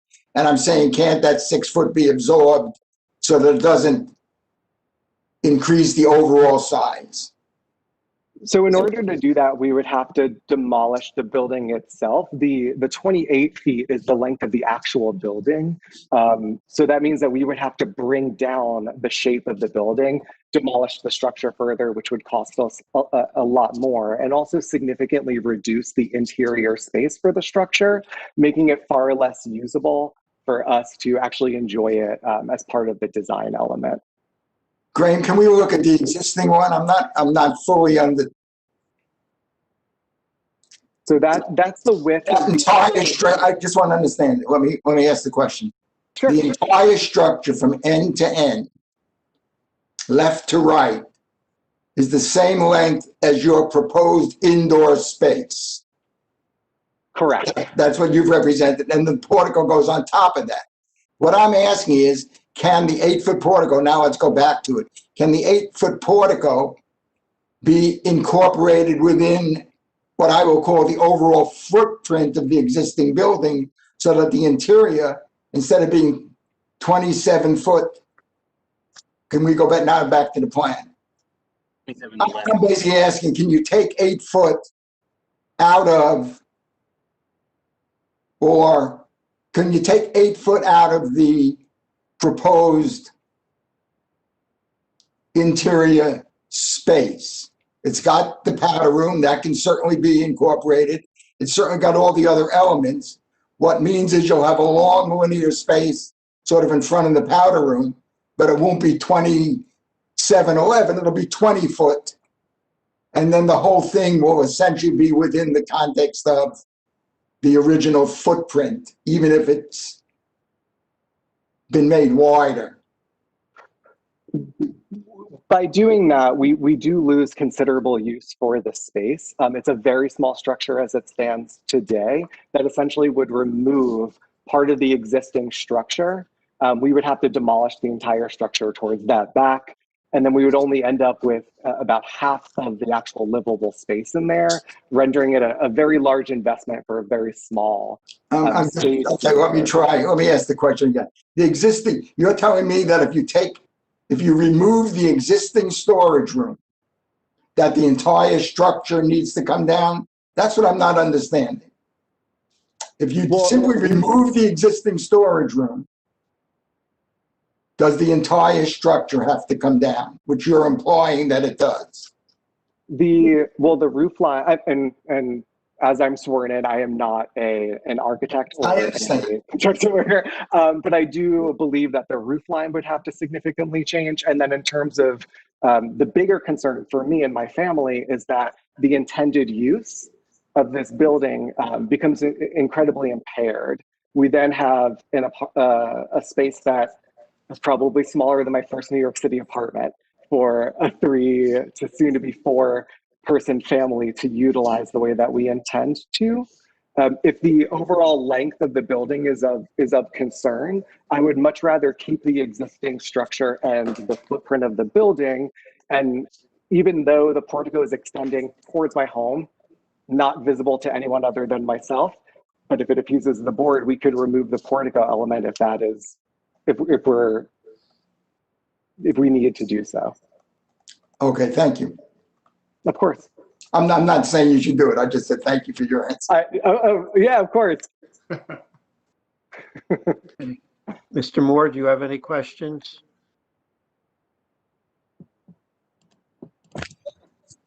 Do you have any existing pictures of your current home? I do, and I believe, Graham, there is a file in our folder with some pictures of our home as well as the yard.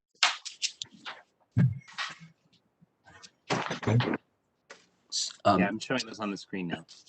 Okay. Oh, and a good point to mention, I didn't mention this earlier. Do you see that white structure that's there currently? This is one of 2 structures that I believe the previous owner had on her home that are non-compliant with the zoning board. It's a very large, again, bigger than my first New York City apartment, child's playhouse, and a wooden portico. Those structures are being entirely removed from our property with the completion of this project. Any, do you have any other pictures, or is that your only of that area? There should be more if you scroll through. So this is looking essentially from the home towards Elm Street, and you can see on your right-hand side, that's the existing garage shed structure, and that white structure to the side is what is to be removed. And yep. Go ahead, you were saying? Oh, I was just going to say that's another view of the garage. And if you wanted to see what the home looks like, I believe there are a couple of pictures there as well.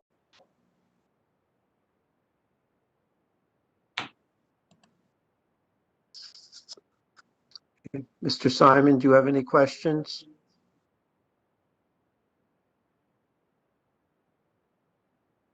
Can you swing back? I'm thinking about something. So I'd like to hear from the others before I comment. Okay. Mr. Church, do you have any questions? Am I muted? No, we can hear you. No. Oh, good. The third picture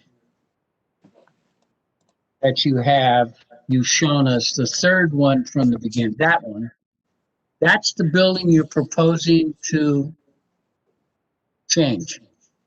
Correct. And if you see, there's a very small indent on either side as the building moves towards my home.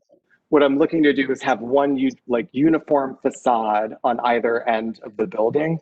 So it's one uniform wall rather than a long wall, dip in, and a short wall. Okay, what we're seeing here is 27 feet.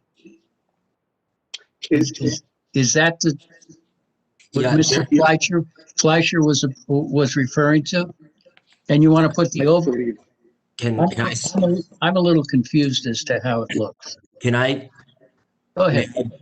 Jump in here? My name is Michael O'Brien, representative. Mr. O'Brien, would you hold on? Would you raise your right hand? Do you swear to tell the truth in the matter pending before the board? Yes, I swear to tell the truth, nothing but the truth. Thank you. State your name and address, please. My name is Michael O'Brien. I live at 417 Broad Street in Bloomfield, New Jersey. And Mr. O'Brien, what's your affiliation with this application? I'm his project manager for the pool portion of the project, and I'm also the designer of the yard.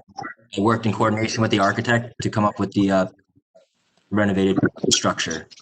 Okay, you wanted to answer one of the questions. I just wanted to answer one of the questions. The existing structure, as it is right now, is you'll see on the proposed first floor plan. It's existing at 27 feet 11 inches. Yes. And you'll see that at the top, and then the portico additions 6 feet of a new extension. So to answer your question, what you see in the photos of the full building is that 27 feet 11 inches. Okay, now let me ask you, the portico is coming out from where this window is. Correct.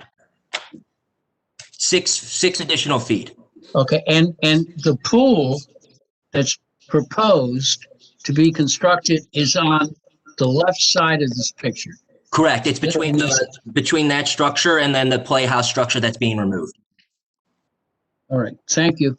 And then just to clarify a couple other things, we maintain the 10-foot home setback to the pool, as well as the side yard setback to the neighbor on the right. All right. Okay. Thank you, guys. Thank you, Michael. Ms. Harris, do you have any questions? Yes, the wooden fence that we see in the photos, is that the fence, the existing privacy fence to remain on this plan? That is correct, Ms. Harris. Okay, and then is there a fence outside of that on the street that we're not seeing? There is no additional fence outside of that fence that you're seeing right here on Elm Street. There is a large stone masonry wall. Yes. Along Elm Street, though. So if you look at the bottom where you see that semicircle, the dot in the middle of the semicircle is a large oak tree, and there's a natural stone wall that goes perpendicular to the tree in a semicircle. Okay. And then how much space is between existing garage shed and the property line? I'm sorry, could you repeat that? Ms. Harris, can you repeat that? How much space is between the shed on the left? Sorry, can you go back to the site plan? Thank you. So on the left side of the shed, how much space is between the shed and the property line? Ms. Harris, if you give me a couple minutes, I can bring that dimension up for you. Okay. I guess my question is for the pool, is the fence going to be extended beyond that garage? Is the fence, I'm sorry, Ms. Harris? Is the fence going to be extended to that property line beyond? Yes, so the fence currently encircles the entire backyard. So it goes from the edge of the garage structure straight across to my neighbor, up and around, and closes on both sides of my home, and then returns back down around to the other side of the garage structure. And there's a second gate right where his cursor is currently. So to answer your question, Ms. Harris, currently existing between the property line and the existing garage structure, it's a 5.2 foot setback. Okay. Okay. And just to go back and reiterate what Frankie just explained is that at the storage section of the floor plan, of the existing floor plan of the structure, that's where the fence ties back to the property line. Okay. Thank you. You're welcome. I need some clarification on that further. I'm not understanding it. Look at that photograph again.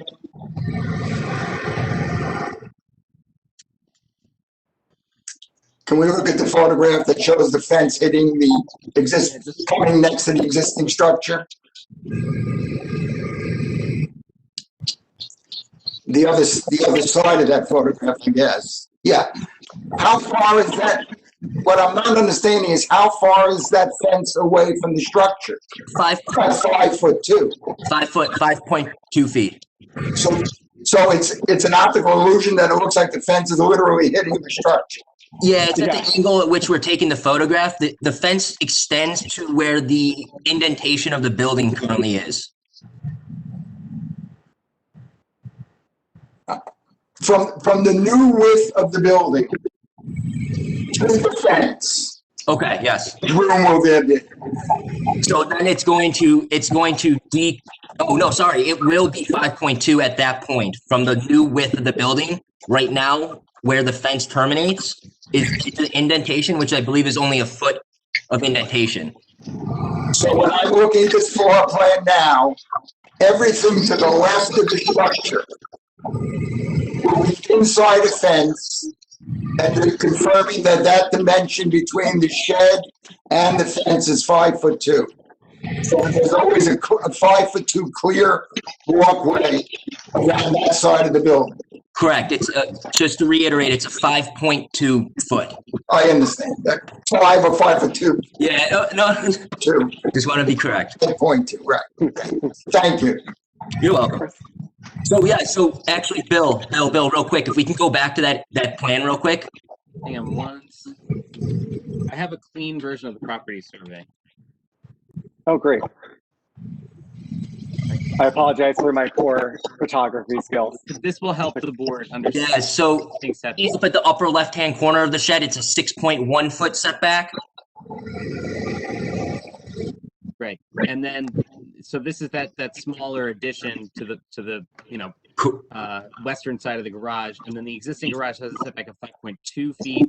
That addition portion is slightly narrower in the existing condition, so there's a setback of 6.1 feet, most likely to probably comply with the setback. And then the fence, as Ms. Harris was just asking, connects and ties in right at the portion of the garage where that addition starts. Thank you, Graham. But now the fence is going to continue around the entire lot. That's what I'm trying to understand. That fence will now continue all the way down to Elm. No. I think that's where Frankie, Mr. Greene, was just remiss. The fence is going to remain as is in its current location. Then I'm try again. Does the fence go around the entire property all the way out to Elm Street? Oh, I apologize then if I misunderstood. The fence goes around the property and terminates about, as we're seeing, part of the way through where the shed is currently. But it does tie off with gates, so it does enclose the entire space. It doesn't reach Elm Street. So the 6-foot fence only goes to the shed itself. And back to the home. That's Yeah. The red line should be Now, the existing. what I'm looking for is looking for that, and what separates this shed from the adjacent property on the left, after the fence, nothing? So after the fence, there is a row of hedges that we share with our neighbor that separates our parking areas. And we're more than willing to extend the fence if that is amenable to the board. And I have a photo. This is a photo of the rear of the property that was included in my memo. So here you can see the existing shed. This is that row of hedges that Mr. Greene was just talking about in the existing fence condition. Yep. Can't see the, And the other where the behind. Sorry, Graham, where that tree is on the left-hand side, from that tree onward, there is a chain link fence that is my neighbor's on their side of the property. Okay, that clarifies it for me. Thank you. Sure, of course. Ms. Harris, did you have any further questions? I do not. Thank you. Thank you. Ms. Gilmore, do you have any questions?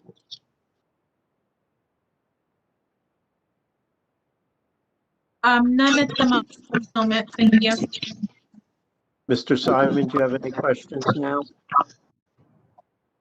No, I'm clear. Thank you. Okay. I have a few questions. One, I just want to be sure I understood at the beginning. You're no longer seeking the side yard setback variance for the accessory structure. Is that correct? I apologize. We're no longer seeking the side yard setback for the kitchen specifically. I believe that we had asked for that grill to be allowed to be placed on the property line. We're instead going to move the grill 6 feet into the property to accommodate our neighbor who expressed concerns. Okay, so you're extending the existing structure so it will have a uniform 5.2 foot setback, but the kitchen area will keep the 6 foot. Is that correct? Yes, and to be clear, the kitchen area is a separate structure from the renovated garage. I understand that. Oh, okay, good. Because there's a little what you want a variance for and what you don't need a variance for anymore. Sure, I appreciate that. Thank you. Okay, did you review the memo from the Historic Preservation Commission? Yes, I did, and we submitted new plans to incorporate some of their feedback. The first point of feedback was looking at the structure as it's viewable from Elm Street. There's only one small wall that's partially viewable from the street.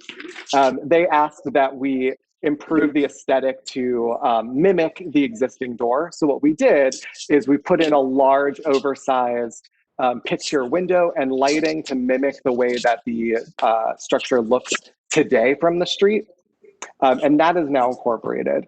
However, their second point asked us to, instead of using the material we proposed, use a lower quality stucco finish on the building.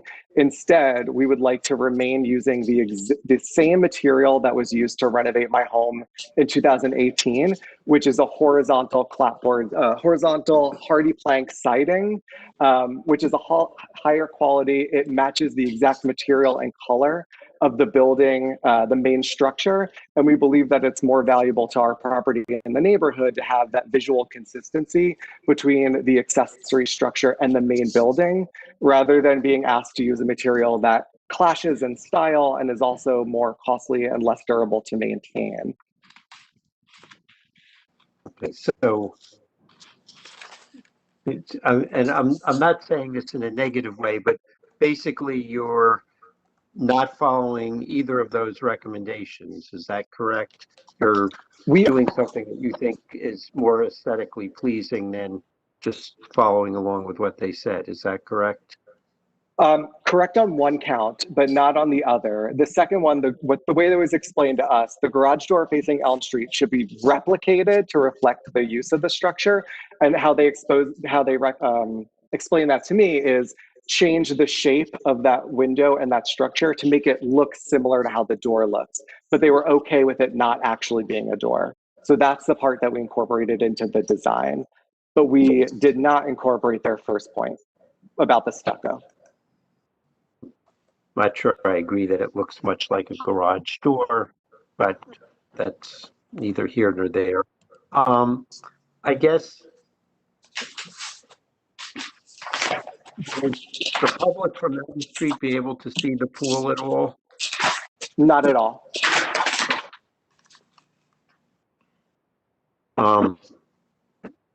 What size is the pool?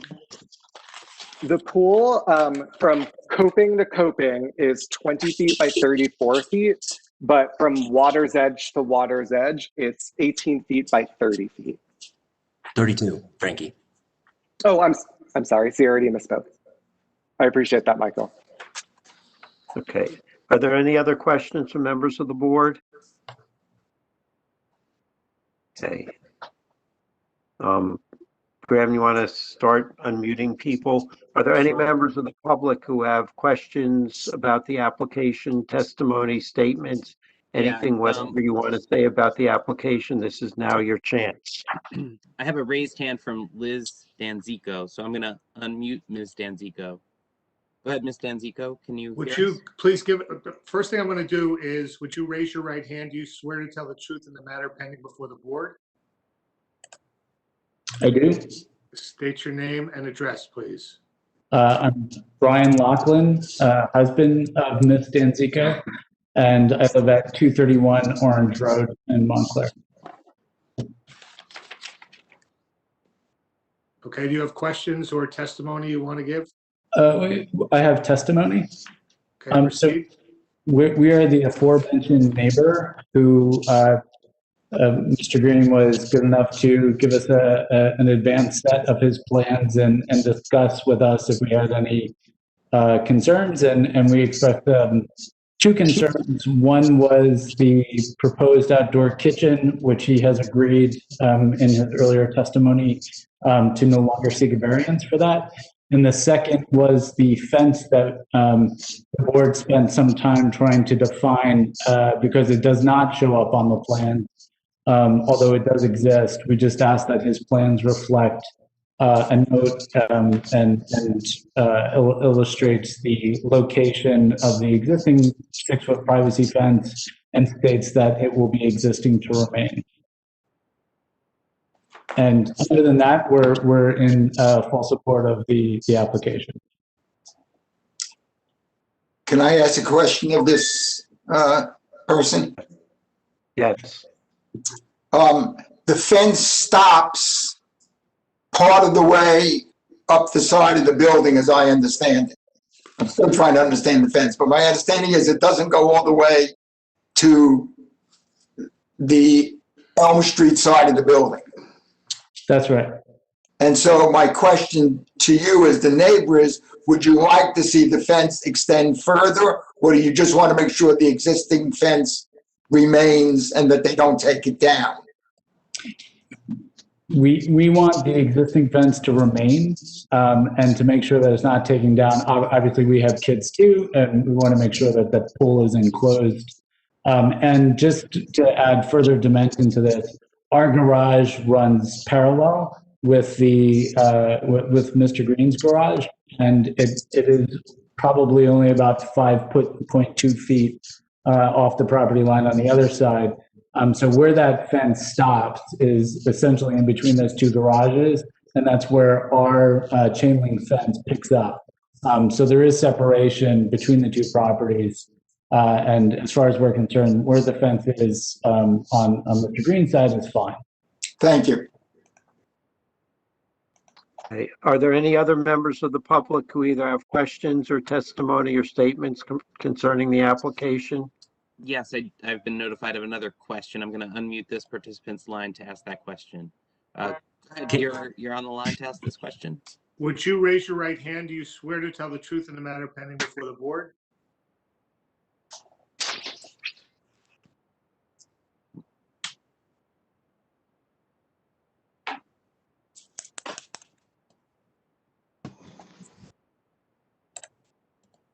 I don't know. They, I guess perhaps they don't want to ask the question.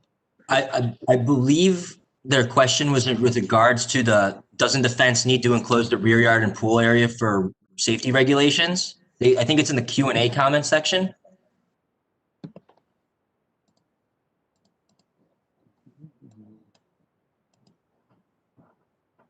And just to answer her question, it would. We're just using the existing. Yeah, we're using the garage structure as part of the barrier to finish off the enclosure. Yeah, and the other question was about paving surface amounts, but Montclair doesn't. And can I just go back to the neighbor at 231's comment about obviously keeping the existing fence on the left-hand side, separating the two properties? The fence will remain to exist. The fence is actually noted on the point on this existing surveys, as you can see. It's just hard. The property boundary line and the fence line are overlaid on each other, so it's just hard to pick up that delineation. So I just wanted to point that out. Thank you. Okay. Are there any other members of the public who wish to comment or ask questions about the application? I have another hand raised from the neighbors at 231 Orange Road. I'll unmute them now. Go ahead, you're unmuted again. Thanks. I just wanted to point out that that fence is not shown on the layout plan. It's shown on the survey, but it needs to be shown on the layout plan. Not a problem. We can take care of that. Thanks, Michael. Any other members of the public who have questions about the application? Yes, at this time, I'm going to unmute all public participants that we have here at the meeting. If you do have a question, speak up now and we'll bring you into the meeting. Any members of the public with a question?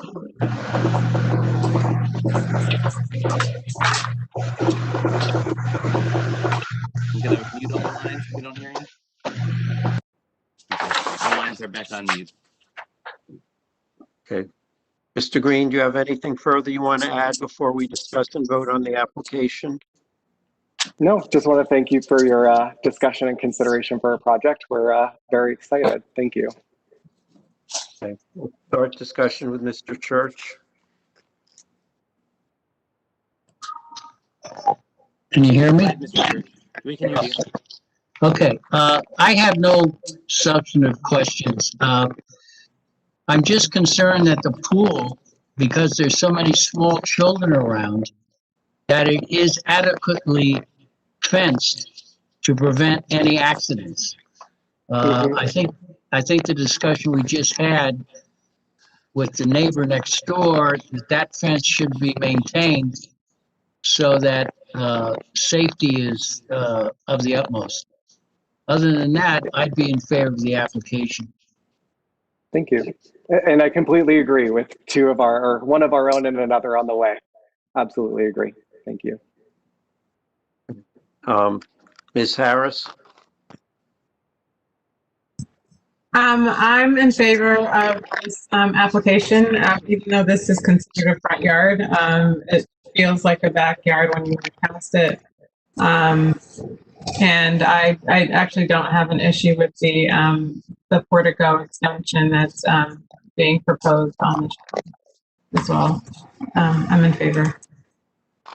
Ms. Gilmer? I'm also in favor of the application. Okay. Mr. Fleischer? I'm also in favor of the application. Mr. Moore?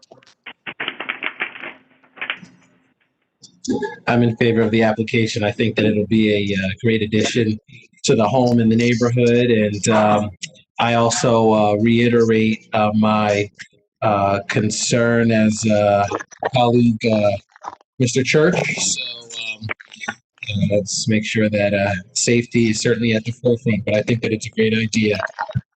So enjoy. Great. Thank you.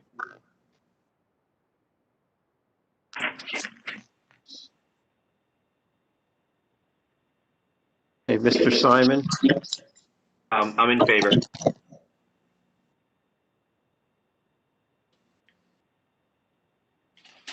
Okay. I'm also in favor of the application. I think this is a property with 2 front yards, no rear yard. They literally cannot place a pool on it in any conforming location. I think due to the way it is located, it will not be visible from Elm Street. So it's not going to appear to anyone in that front yard. And anyone normally looking going down Orange Road, this appears as a rear yard of the property. So I don't think there'll be any substantial detriment to the public good or substantial impairment of the zone plan. I think, we should require them to go back to the Historic Preservation Revision Committee as indicated in their memo that be clear that we're not granting any variance for the kitchen structure that they're proposing, so that would have to be located at least 6 feet from the property line, and that the existing fence can be maintained, and if any point in the future that needs to be replaced due to deterioration, it be replaced by a comparable size and type and height fence. Any further discussion from board members? Mr. Chairman, I just want to clarify with respect to the comments in the HPC memo, which I have shown here on the screen. Is the board just moving forward with request number 3 from the commission? I just want to have clarification with items 1 and 2. Yes. Okay. Yes, they address, they feel they're complying with the intent of 2, and I think they justified by not doing number 1. Okay, thank you. Any further discussion from board members?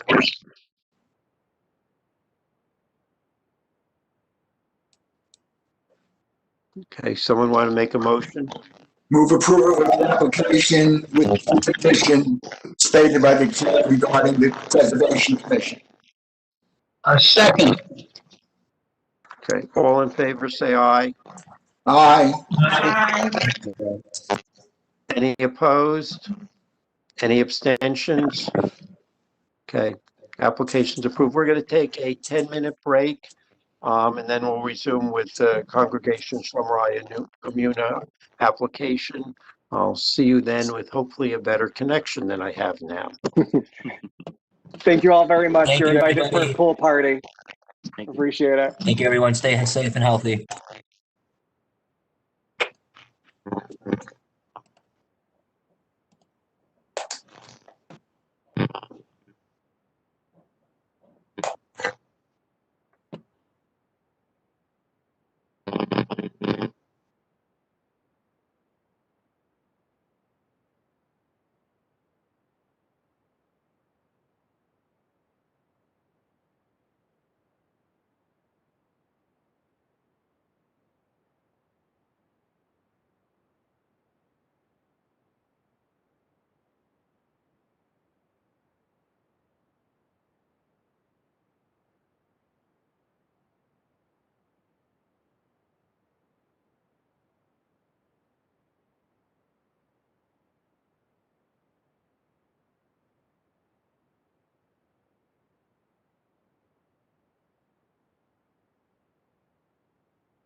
You look much better now, Bill.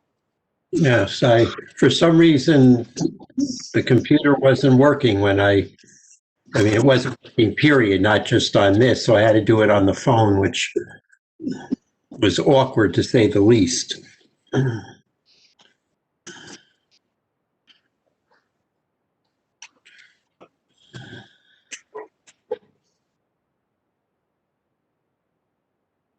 I got Graham's email up and then it just froze.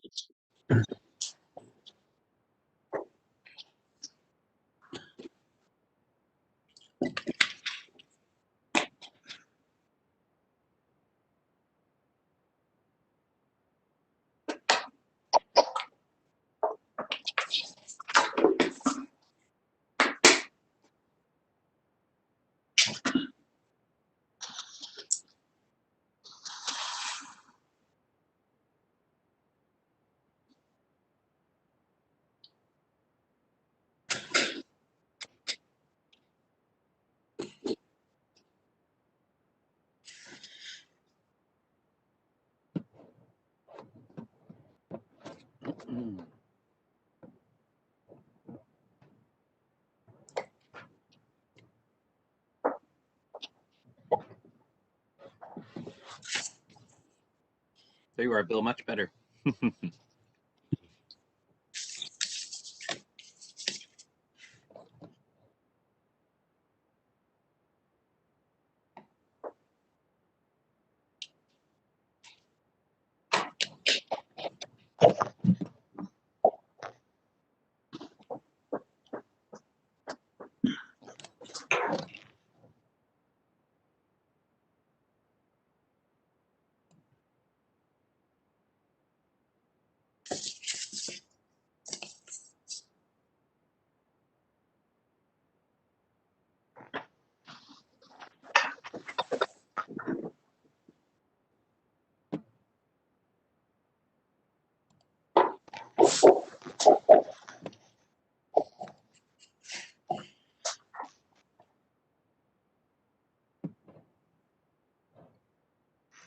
So are we for February 3rd? For February 3rd? All right. Didn't you make reference to Yes. the special That's the meeting? that's our special meeting date. And what, besides the one that we carried, what else do we have for that? Let me just pull up draft agenda. Well, I guess it's not draft because everyone did notice now at this point. So,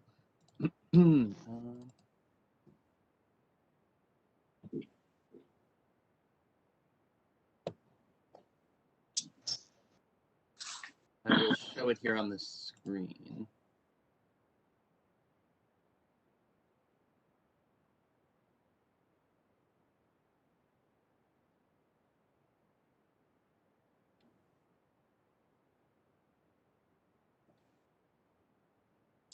And we have a full agenda for the regular meeting?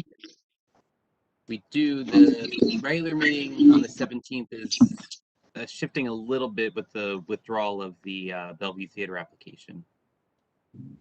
I'll be finalizing that probably tomorrow and Friday.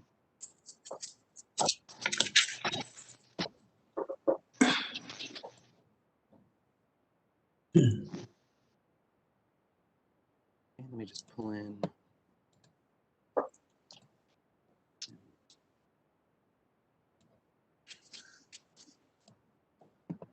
Alan, I brought you into the meeting for the next application.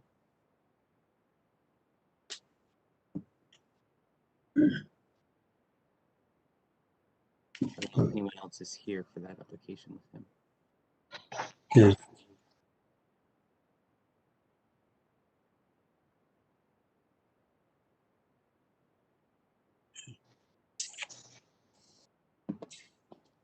Looks like we're all back. Here's Alan. Alan, do you have anybody else here for you for this application from your team? No, we can't hear you.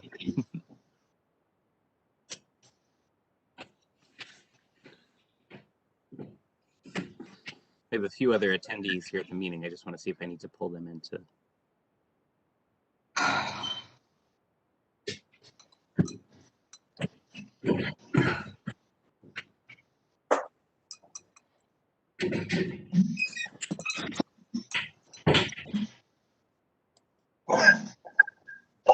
Okay, Heather Brown.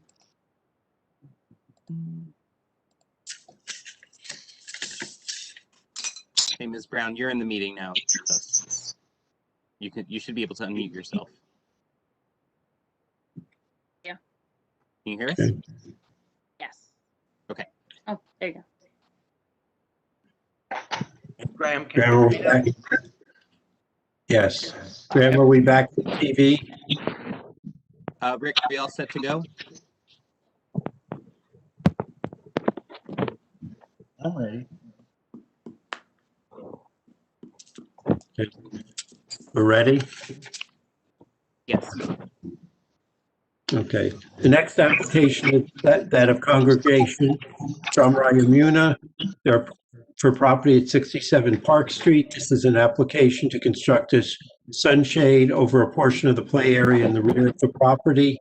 The property is designated on the township tax maps as block 2311, lot 17, and is located in the OR-3 Garden Apartment Office Building Zone District. The applicant is applying for a variance from Montclair Code Section 347-65 to permit an accessory structure to be located within 6 feet of a principal building, whereas the ordinance requires that accessory structures be set back at least 6 feet from the principal building, and a variance from Montclair Code Section 347-65 to permit an accessory structure to be set back less than 3 feet from the rear property line, whereas the ordinance requires accessory structures to be set back at least 3 feet from the property line. Is the notice in order? Yes. Okay, Mr. Tremblak, want to give your appearance and proceed? Yes, thank you, Mr. Chairman. Alan Tremblak, appearing on behalf of the applicant. Good evening, everyone, and Happy New Year. Again, I'm appearing on behalf of Congregation Shomrei Emunah tonight for variances relating to their property located at 67 Park Street, which contains the congregation synagogue and a building for the educational programs operated by the synagogue. The application is for 2 variances for a proposed accessory structure to be installed in the rear of the congregation's property. The structure is actually a awning or a sunshade intended to provide a shade over a play area located on a fairly narrow strip of land between the rear of the congregation's building and the municipal parking lot. The parking lot for the municipal building at 205 Claremont Avenue is the property which abuts this property to the rear. And the variance relates to locating the structure within the 3-foot required setback area abutting the municipal parking lot. And also, there's also a variance because this is considered to be a structure, and structures are supposed to be located at least 6 feet. Accessory structures are required to be located at least 6 feet from the principal building, and the structure is proposed to be located directly adjacent to the building in this very narrow area. The structure itself consists of 4 aluminum posts permanently mounted into the ground with I think it's a fabric awning that would be mounted on top of the 4 poles to provide shade for a play area in the rear of the building. So I have one witness to present tonight, and that would be Heather Brown, who I think is in the meeting. Aye. Ms. Brown, would you raise your right hand? Do you swear to tell the truth in the matter pending before the board? I do. State your name and address, please. Heather Brown, 4 Sheridan Avenue, West Orange. Thank you. Heather, are you employed by Congregation Shomrei Emunah? Yes, I am the education director for Shomrei. Okay, and how long have you been employed by the congregation? 8 years. Okay, and how long have you been the education director? 4 years. Okay, and what are your responsibilities as education director? Sure. I supervise and run the preschool, so children ages 2 to 5, and the religious school, kindergarten through high school. Okay, and those schools operate out of the building at 67 Park Street, correct? Yes, correct. How long has the congregation operated a preschool program? Do you know? Oh, I'm remembering, let's see, I think we said 20 plus years, 25 years off the top of my head. Okay, and just briefly, can you discuss the program, the number of students, hours, etc.? Sure. Due to COVID, we have reduced numbers this year. We have roughly just under 40 students this year, but in a normal year, we have up to 65 students as per our license, and the children are ages 2 to 5. So we do also run in the summertime from early June through mid-August, a summer camp out of the preschool, and that's often when the shade would become very handy to have. Okay. Is there currently an outdoor play area on the property? There is, yes. We renovated the whole playground area approximately 2 years ago now. Okay, and is that located to the rear of the building? It is. To the rear and to the front, it's the shape of an L. Okay. You might be able to see there. And there's various play equipment and picnic tables and the like. Is that what's Yes. currently located there? Correct. Okay. All right, and I think you just mentioned this, but when was that equipment installed? 2 years ago. Okay, and there was a contractor hired to Correct. do that work? Okay. Yes. And sometime after the new playground equipment was installed, did the congregation decide to install an awning over the play area? Yes, about a year after having had the new playground, we realized it would be a really nice enhancement to have. The area where the shade is hopefully going to be installed gets really blasted by sun and makes playing out there not so pleasant for the children. Okay, and did you hire the same contractor to install the awning? Shade? Yes, yes, we did. And what was that? Who was that contractor, by the way? His name is Greg Labella. Okay. Okay, and did he or his company design the structure for the awning? His company did not. No, we worked with the same company from which we ordered the playground equipment to purchase the sunshade. Okay, and did you in fact purchase the sunshade? We did. And was that custom made to your specifications in terms of the size? Yes. And was it delivered to the congregation? Yes. Okay, and you hired Mr. Labella to install it, correct? Correct. Okay, and at some point after installation began, did there come a time where the installation process stopped? Yes, that's correct. And can you explain why? Sure. Our playground juts right up against the Montclair Municipal Building, and someone noticed that we were putting up the sunshade, the big poles were going in the ground without a permit. Okay. So stop work order was issued, is that correct? Yes, Okay. And there you go. These two blue poles. That's do you it. expect that the contractor would have applied for a permit for this? Yes, yes. He was under the impression that a permit was not required because it was not required to install the playground equipment the first time around. Okay, but it obviously is required, and that's why we're here this evening, Yes. correct? Okay. Correct. Do you have Graham, can you pull up the rendering? I know you had it on the screen a few minutes ago. Okay. And is this the awning that you're proposing to install? Correct. Okay. And there's 4 posts. I think two of the posts have already been installed, correct? Yes, but they were taken out of the ground. Oh, Since then. So the 2 that are installed against the building are still in place. In fact, Graham had them on the last slide. Oh, those, yes, sorry, yes. Okay. And then there's proposed to be 2 poles that would be abut the municipal property. Correct. Okay. Directly opposite where the 2 poles are mounted to the building. Is that right? Yes, correct. Okay. And then, Graham, if you could flip back to the rendering. Mm-hmm. Do you know the material that's proposed for the awning? It's a mesh material.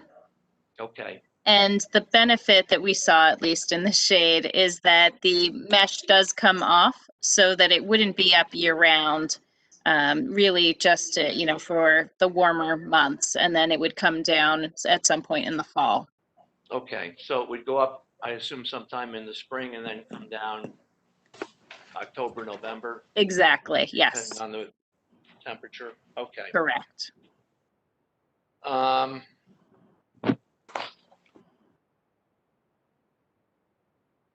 And you've already indicated that the municipal parking lot is directly to the rear of the property. Is that right? Yes. Okay. And you're proposing the structure was designed to run from the posts that are mounted on the building approximately 17 feet, as I understand it, from the dimensions that are shown on the rendering. Is that right? Yes. And that would intrude into the 3-foot required setback adjacent to the municipal property. Is that right? Correct. Okay. And that's the variance that the congregation is requesting for the board, from the board. Correct? Correct. Yes. Okay.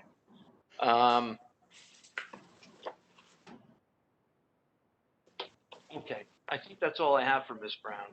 Thank you. Are there questions from Joe? Mr. Fleischer, do you have any questions? Nope. Hang on, Mr. Fleischer, you're on mute. Go ahead, Mr. Fleischer.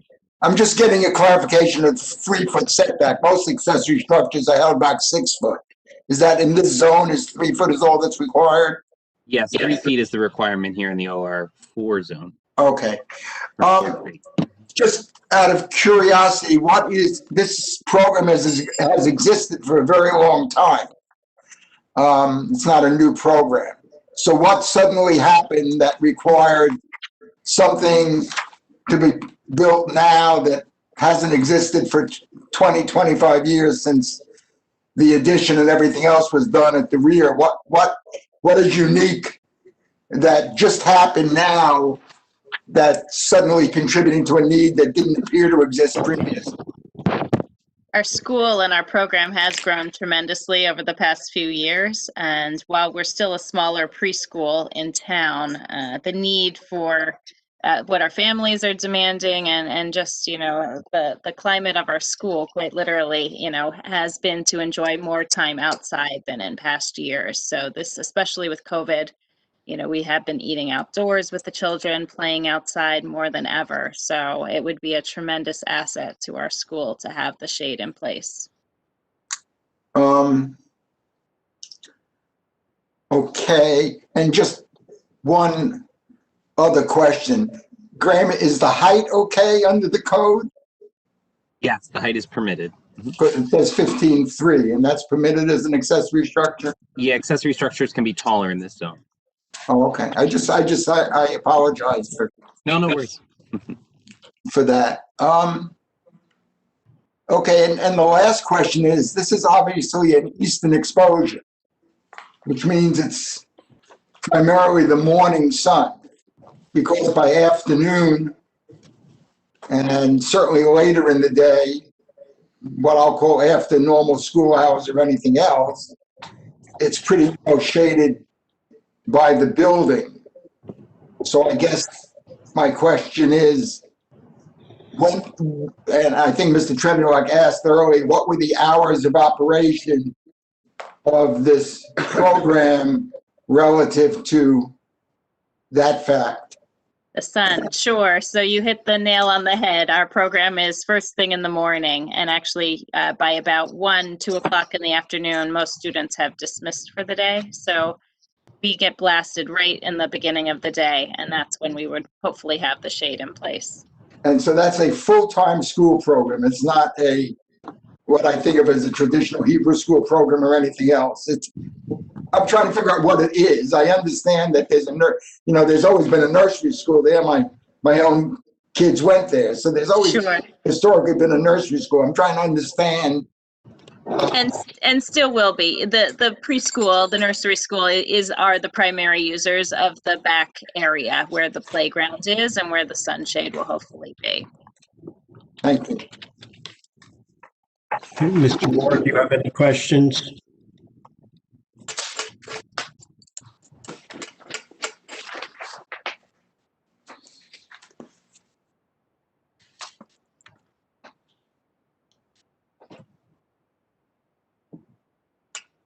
Mr. Moore? I have no questions at the moment. Mr. Simon, do you have any questions?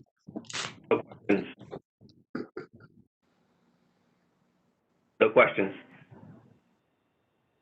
Okay, Ms. Harris, Mr. Church, do you have any questions?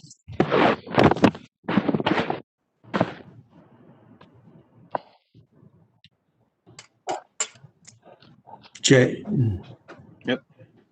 Well, you have two play areas there on the map.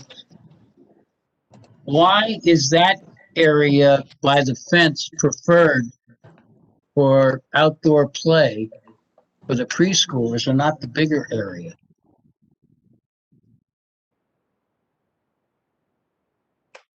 I'm sorry, are you asking why the bigger area doesn't need the sunshade as opposed to the smaller area? Yeah, why is the smaller area used for play and not the bigger area? Because okay, they are both used. The whole area is used. It's actually all connected. It might not appear that way on this map, but it is one large connected space. And the area where the sunshade is, we primarily use for a mud kitchen, believe it or not, which provides a lot of fun for the children, and all of our picnic tables where we do our outdoor eating and art projects and whatnot all do occur in that portion of the playground. And the rest is reserved for the larger play structures. So you have a specific use for that area? We do, currently. Okay, thank you. You're welcome. Okay, Ms. Harris, do you have any questions? No questions, thank you. Ms. Gilmore, do you have any questions? No questions, thank you. Okay, I have a couple partially following up on what Mr. Church was asking. So what I'll call the larger play area, I understand they're all connected, it's all connected, but on the side of the building, that's where the playground equipment is located, is that correct? Yes, in this bigger spot, we have our very large play structure. There's a swing, and then the remaining portion, the long portion of the L, includes more of the picnic area, some digging areas, and other play spaces. Okay, how many tables are there in the area where you're proposing the sunshade? We have roughly 10 small preschool-sized picnic tables there right now. And with the shade, proposed sunscreen, would that cover all those tables? It would, yes. And I assume the problem in the summer is the sun's beating against the building and creating even hotter than the temperature is. Is that correct? Absolutely. I have been out there myself many a summer, and it's pretty brutal. Okay, and I guess, the problem I'm having, is I think the variance is dictated by the size of the structure you already acquired. And, I suspect that the area could be shaded if a conforming structure were built. And I'm trying to reconcile that in my mind as to, that if it was 3 feet away, that should adequately shade the entire area where the tables are. And I'm trying to figure out a reason to justify the granting of the variance other than that's the structure you already bought. The tables, actually, all the equipment that's out there, it's all flexible in terms of its placement. The tables and the mud kitchen space, the digging area can all be shifted around based on needs. So we have often done that to keep the children in a slightly more shaded spot if need be. No, it's just in terms of the sunscreen that. Sure. How is the sunscreen, how is the screen part attached to the poles? That's not shown. Great question. We were informed by the company that it's the type that can clip off, for the off season. So I don't know the exact specifications of that, but I know that it can be removed by hand. Okay. Any other questions from members of the board?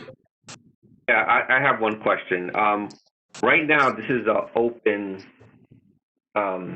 covering, awning. Are there any, if we approve this, can we put restrictions so that they don't close it off, so that it looks like really like a closed off building? Like right now, while it's open, it doesn't impair, there's not much of a visual effect. But if they were to add walls or put some kind of siding on there, I think it would make, it would not be ideal in terms of usage. So could we add that as a condition? Or would you have a problem if that was a condition? No, I don't. We don't have an intention to put walls there. I think it would actually make it even hotter, I would have to assume. Yeah, Mr. Simon, they're just proposing the shade at the moment. If they were going to construct walls, they'd have to come back before the board because it would be a further intrusion into the yard. Okay, so I just figured since it's being constructed as a structure, there's no specifications. It is a structure, but if we approved it, it would be limited to the plan as depicted. Right, okay. Do you know what the wind rating is for this? Do not. However, it's the shade has been purchased from an outdoor playground company, and they have come and surveyed our space too, so I'm sure it would be something that would be hold up to the elements. Is this removable, or is it supposed to be a permanent structure? The poles will not be removable once they are put in place, but the mesh does. If you're familiar, there's Verona Park a few years ago put up very nice, very similar material to this. They're mesh shades that come down, if you've noticed, every single winter.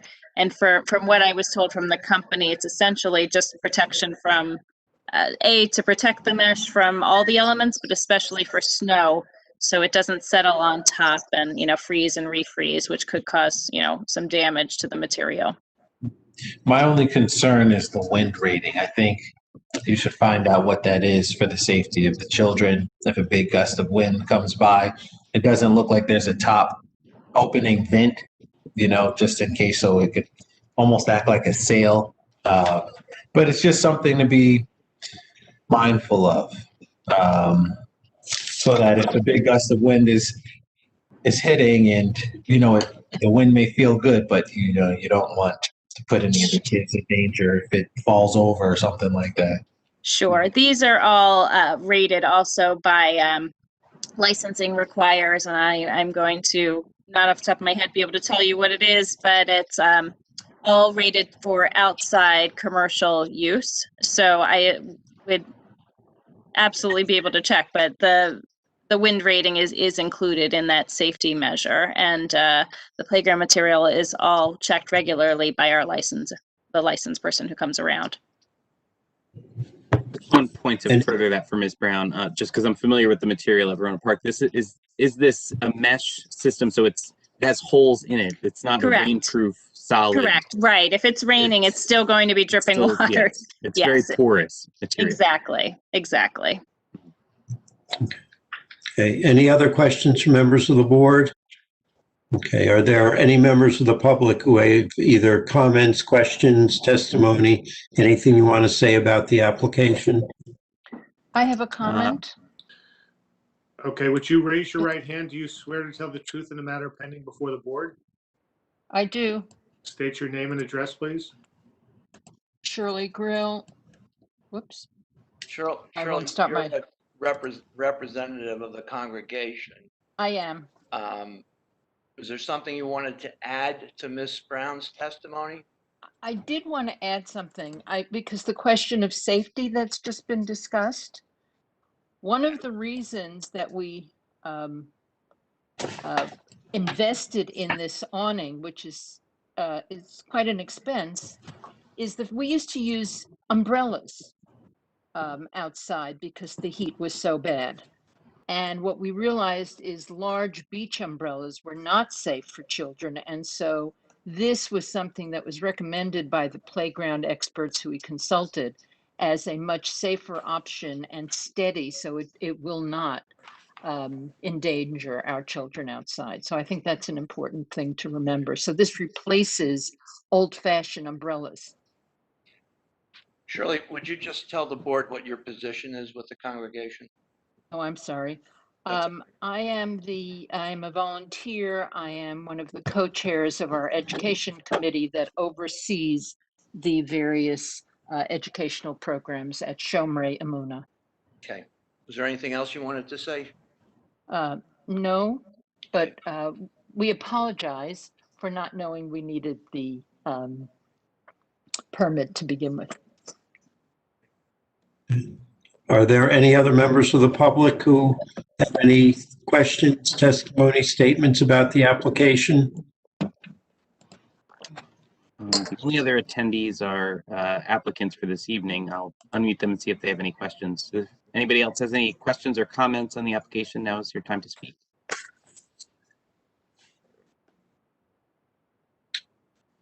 Okay.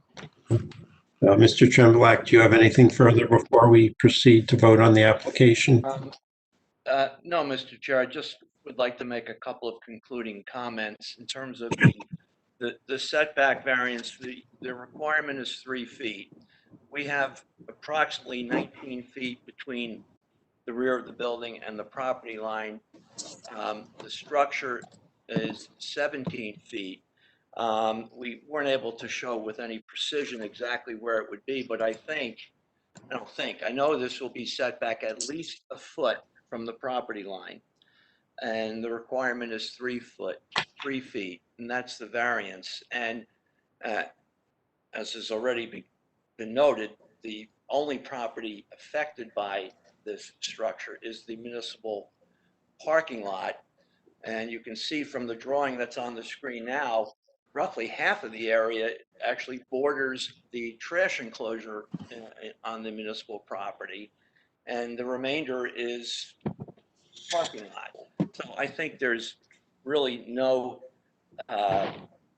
detriment, certainly no substantial detriment created by granting the variance. And in terms of the positive criteria, I think it's obvious the benefits are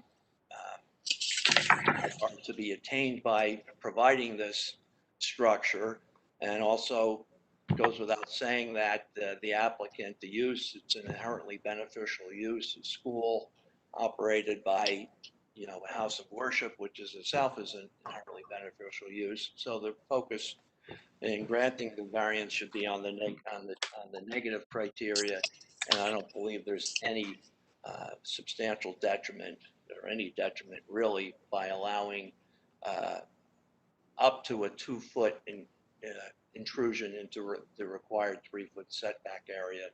So I would ask that the board approve the variance. Okay, we'll start discussion with Ms. Harris. I think that because the shade is removable in the fall, I feel a little bit better about this proposal being so close to the property line.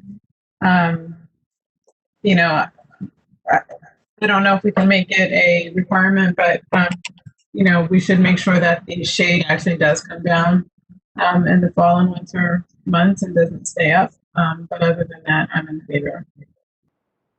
Okay, Ms. Gilmer. I'm also in favor of this application. Okay, Mr. Fleischer.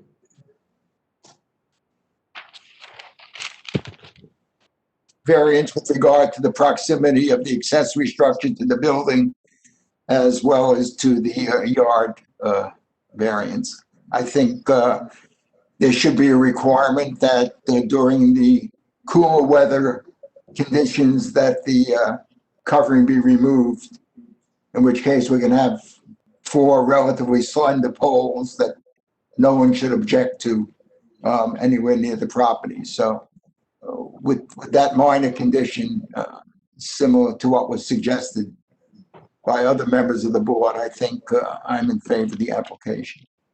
Mr. Moore. I'm in favor of the application with the restriction that in the fall and winter it's taken down, and once again just be mindful of when strong gusty winds pick up because you don't know the wind rating yet. But ultimately, I'm in favor. Okay, Mr. Simon. I'm curious, is the shade going to be the same color blue as the poles?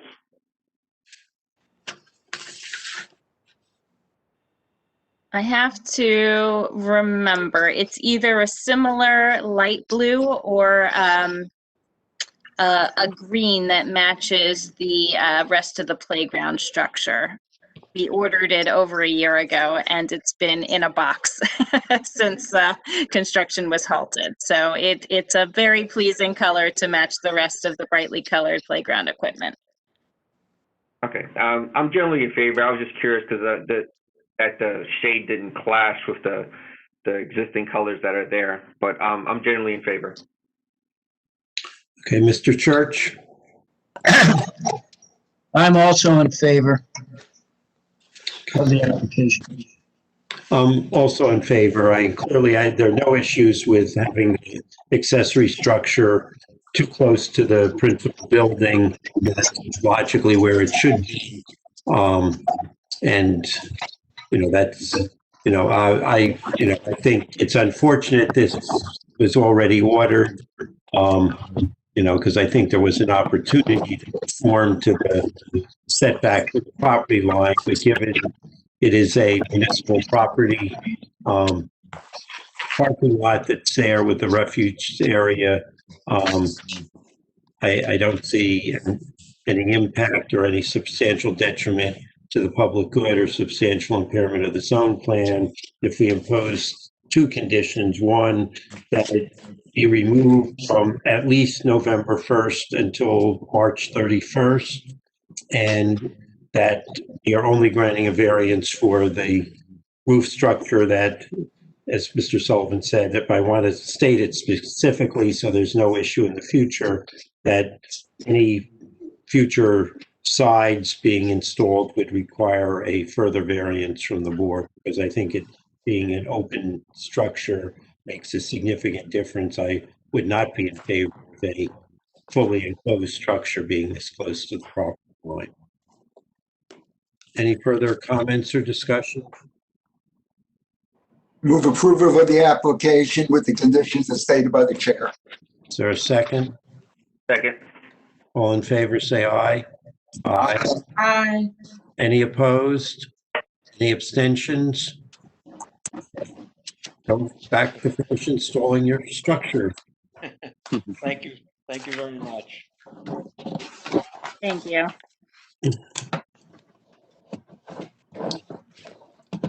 And next application is that of David Haines for property at 11 Lane Court. This is an application for a variance to install a deck at the rear of the house. The property is located in the R1 One Family Zone District.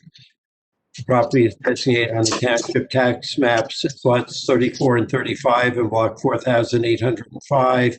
A variance is requested from Montclair Code, section 347-45D, to permit a new deck that does not meet the rear yard setback of 25 feet. Are taxes paid? Is the notice in order? Yes. And let me get Mr. The Haines.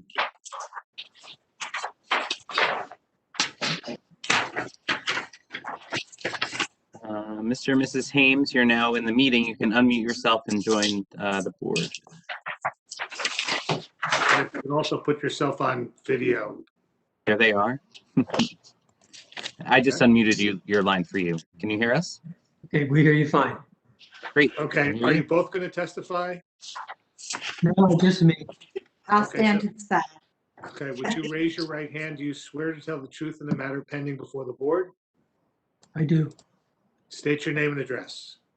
David Hames, 11 Lane Court, Montclair, New Jersey. So you want to proceed and explain what you're doing? Okay, we have an addition that was put on in 2000. The drawings I've submitted are 2002. It's a site plan. The area in question started out with the landing for kitchen. It's currently in repair and needs replacing. So we decided to make it bigger, friendly for us at home. We're looking for a place to put a table and 4 chairs and a barbecue grill. And unfortunately, the house is set, the new addition is set right at setback. So if we get granted approval, it would turn the setback into a 12-foot versus a 25-foot as per drawings.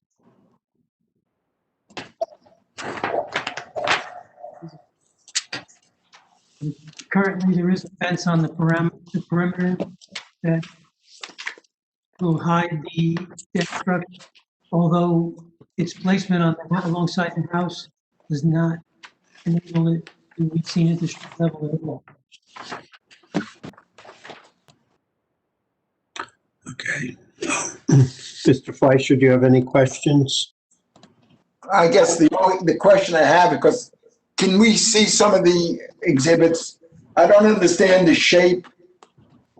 The shape is nominally 18 by 16, although at the north side of the north deck is actually only 12 inches off building. The building has a bump out. Do you have any photographs of? Yeah, if you look at the photographs in the exhibits. I tried to, but I couldn't understand them. Okay. If you look at If we could put the photos up and maybe the applicant can then describe what we're seeing. Oh, I'm sorry, yes. Put up the next set. Go one more. This one? That's number 2. I want to see number 1 or vice versa. Is one, okay, that's good. Okay, that's the existing deck. And we want to basically build off to the right side of that deck. Now I go to the other picture. Okay, that is a bump out or cantilever style window. 2 feet 8 inches in is actually the setback line of 25 feet starts. And if you look at the picture just below that, you'll see privacy fence. The fence is at property end. And that actually goes around the building on the house property on 3 sides. But if you look at the plot plan, there's a lot better view of what we intend to do. Yeah, that's where I had, yes. What is it, what I'm trying to find out is what is in that gap between what looks like the edge of the dwelling and is that where an addition, that's what I'm not understanding. Why is there that big gap Okay. between the dwelling and the deck? And why couldn't the deck take on a different shape so that it pulled further away from the property line? Okay, the black cube that you're referencing actually goes all the way up toward the deck. That's part of the new addition. I left it blank just to put in the reference of the amount of distance between the underneath the cantilever where the deck would start. The deck would actually wrap around the window frame on two sides. So what we're seeing, that 2'8" is a bay window? That's the area underneath the cantilever. And that's a bay, it's a bay window, yes. When you say the cantilever, what does the cantilever do? I'm just, I guess I don't understand. There's something that says dwelling, and then there's something, yeah, that's the cantilever. Okay, the cantilever is actually a floating floor that was built in order to put a dining room, a table in our current kitchen. It also has to do with the setback rules. If you have a structure that's not permanently set into the ground, you can have this floating floor. I don't know what that means, but let's go back to the plan then. Okay. So as you walk out the kitchen door, if you go left or you go right, it's an 18-inch distance. And the reason it's 18 is because the previous structure or current structure before the new addition, that was the property line end, which fell well in the setback, but still not large enough of an area to build a deck.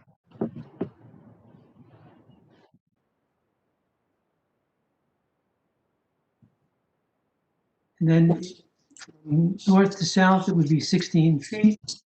But in reality, up to the house on that northbound, on the northern side, is only 12 feet.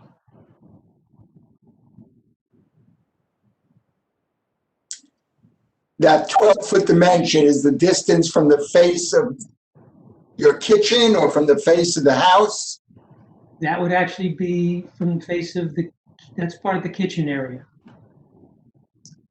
So the area that looks like white, as if it weren't part of the dwelling, is actually part of the dwelling. That's what I'm trying to understand. Yeah, that's the current foundation that part of the new addition is built on. So the dwelling now extends and the deck is basically following the line of the dwelling? That's what I'm not understanding from the plan. Yes, and we stopped it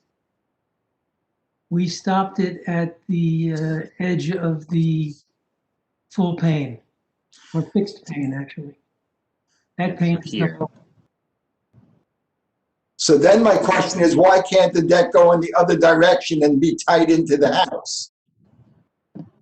Why can't the deck go in the direction you come out the door and have the deck go in that direction towards the screen porch, which would allow you to have a longer deck and presumably a somewhat narrower deck that would give you more room to the side yard line. That's what I'm not understanding. I'm not understanding why the deck is over there wrapping around, I'll call it towards the bottom of the page, as opposed to extending straight out from the door, in which case you don't need a deck that's necessarily 18 foot wide if it was going the other direction. That's what I'm not understanding.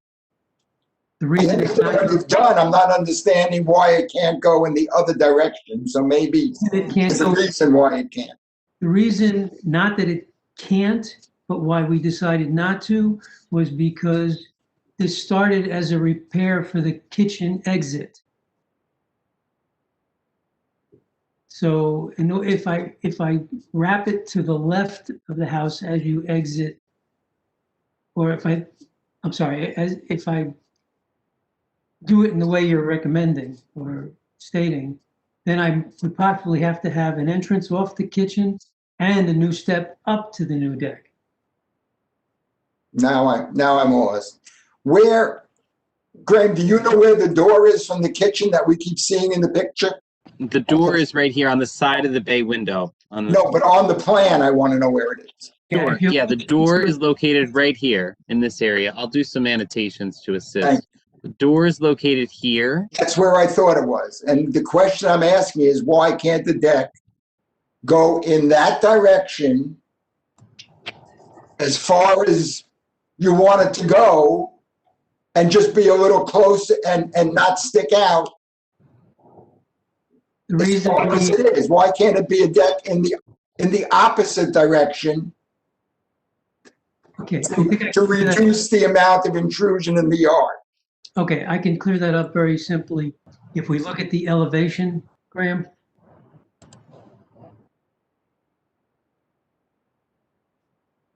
What you don't see in the elevation is there are a set of Pella windows that extend out beyond the steps up to the deck. You can see they're grayed out in this picture. I can't put a deck in front of the windows. I won't be able to open them. Thank you. Those windows are located, just for the benefit. So those windows are located roughly in this area, Mr. Haines, you're saying? Yes. On the facade? Yes. And they're at a lower grade They're at the lower grade, where however, than your kitchen. the deck is at 34 inches, 3 feet 4 inches high. And it would interfere with the operating of the windows. It's a split level. Yeah, we're talking a side-to-side split.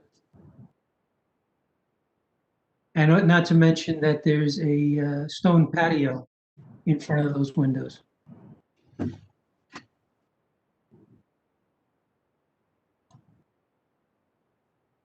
Okay, Mr. Moore, do you have any questions?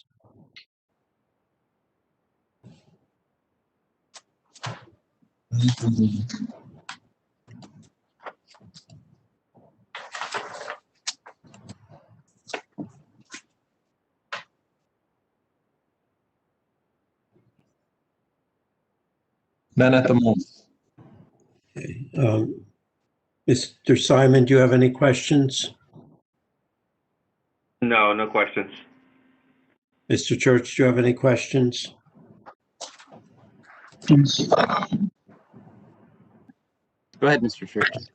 No questions. Okay, Ms. Harris, do you have any questions? Yes, you mentioned that this is a repair of the existing deck or the exit from the kitchen. Was there a porch or something there that's being removed? There is an existing deck, an existing landing will be removed and replaced by this deck. Okay, and the reason that your proposed replacement is larger than this is because to have a better entertainment area. Have room for the barbecue elevated off the ground. Put a table out with 4 chairs so we can use it in warmer months. Since it is right off the kitchen, it's very easy to walk out the door onto the deck, sit down and have a bagel. Okay, thank you. Okay, Ms. Gilmer, do you have any questions? Yes, I do. Just curious, what determined the dimensions? What made you decide to use these dimensions? Because I can see that from the bay window, it wraps around about 2/3 of the way. So just curious about what made you decide this certain depth and width for the patio. A combination of not wanting to go overboard, not wanting to, we have certain budget. We got a lot of feedback from the contractors that came to quote. And after all of that, that's what came up. This is what came of it. Does that answer? Thank you. Yes, it does. Thank you. Yeah. I have more comments than if. So when I was a very small child and my grandparents lived on the old part of Squire Hill Road, this whole area was a farm, got subdivided, and this was when no, my grandfather actually went to the planning board hearing to suggest sidewalks on the new part of Squire Hill, Tours Place, Lane Court, etc. And that didn't happen, and I still don't understand why not, because there have always been a lot of kids living there, but sidewalks would have been a good idea, but that's editorial. The thing that has mystified me when I got older was why some of the lots extend between Bloomfield and Montclair, so you end up with normal sized lots, and other lots like yours ran along the township line and creating, just a weird situation with the shape of your lot. But that's, helping you get a variance. But it's, I guess, just unfortunate that this is occurring after you did the addition creating the bay window, which is ending up making this go further into the rear yard than I think we would normally like. But you do have a very oddly shaped lot at doing that. I agree, and I think I can answer your question. Rumor has it that when they built the houses in the cul-de-sac, this was the last house to be built, and that's how we got lots 34 and 35. Yeah, but yes, but it's a question of, they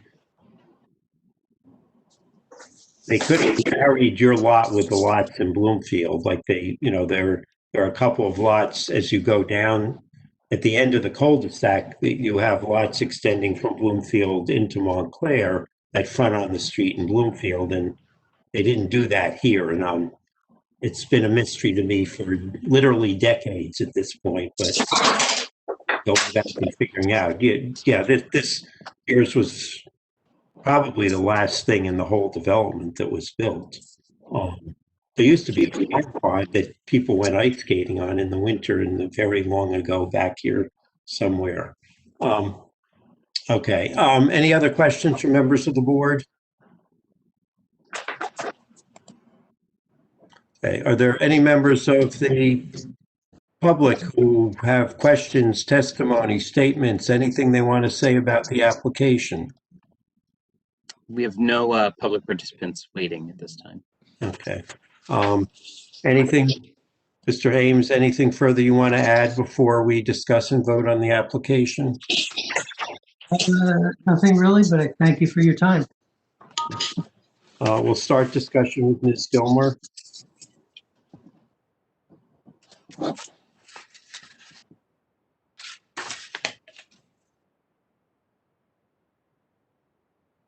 Sorry about that.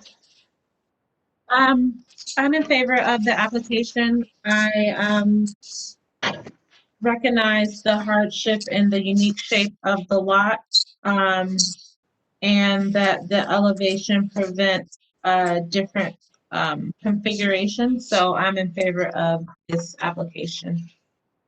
Okay, Mr. Fleischer.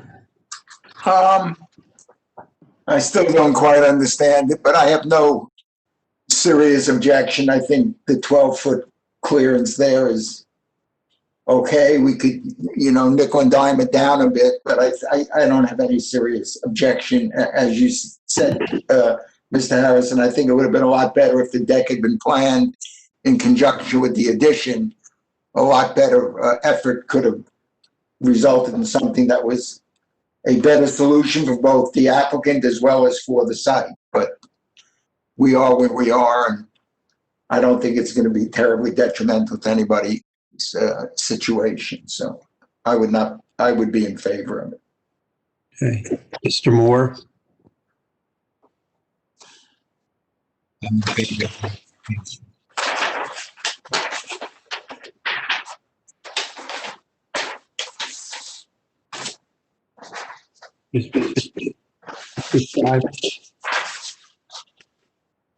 I'm in favor.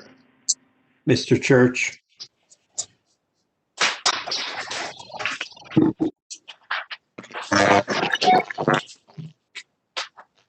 I'm in favor of the application. Ms. Harris? I'm in favor. Okay, I'm also in favor of the application. I think, given the odd shape of the lot and the location of the house on the lot, there are no conforming locations that can be built. I think, given the location of the windows on the south side of, on the east side of the house, but on the southern part of that, that makes it so you can't practically put a deck going there without blocking those windows. I think the applicants justified the variance, and will not result in a substantial detriment to the public good or a substantial impairment of the zone plan. Absent further discussion, does someone want to make a motion? Move approval of the application as submitted. Is there a second? Second. Okay. All in favor, say aye. Aye. Aye. Aye. Aye. Any opposed? Any abstentions? Okay. Go build your deck. And I guess, motion to adjourn if someone has something else to discuss. Move to adjourn. Is there a second? All in favor, say aye. Aye. See everyone February 3rd and watch the rest of the inauguration festivities. Thank you. Take care, everybody. It was good. It was good day. Enjoy. Have a good weekend. Thank you, everyone. Bye. Bye.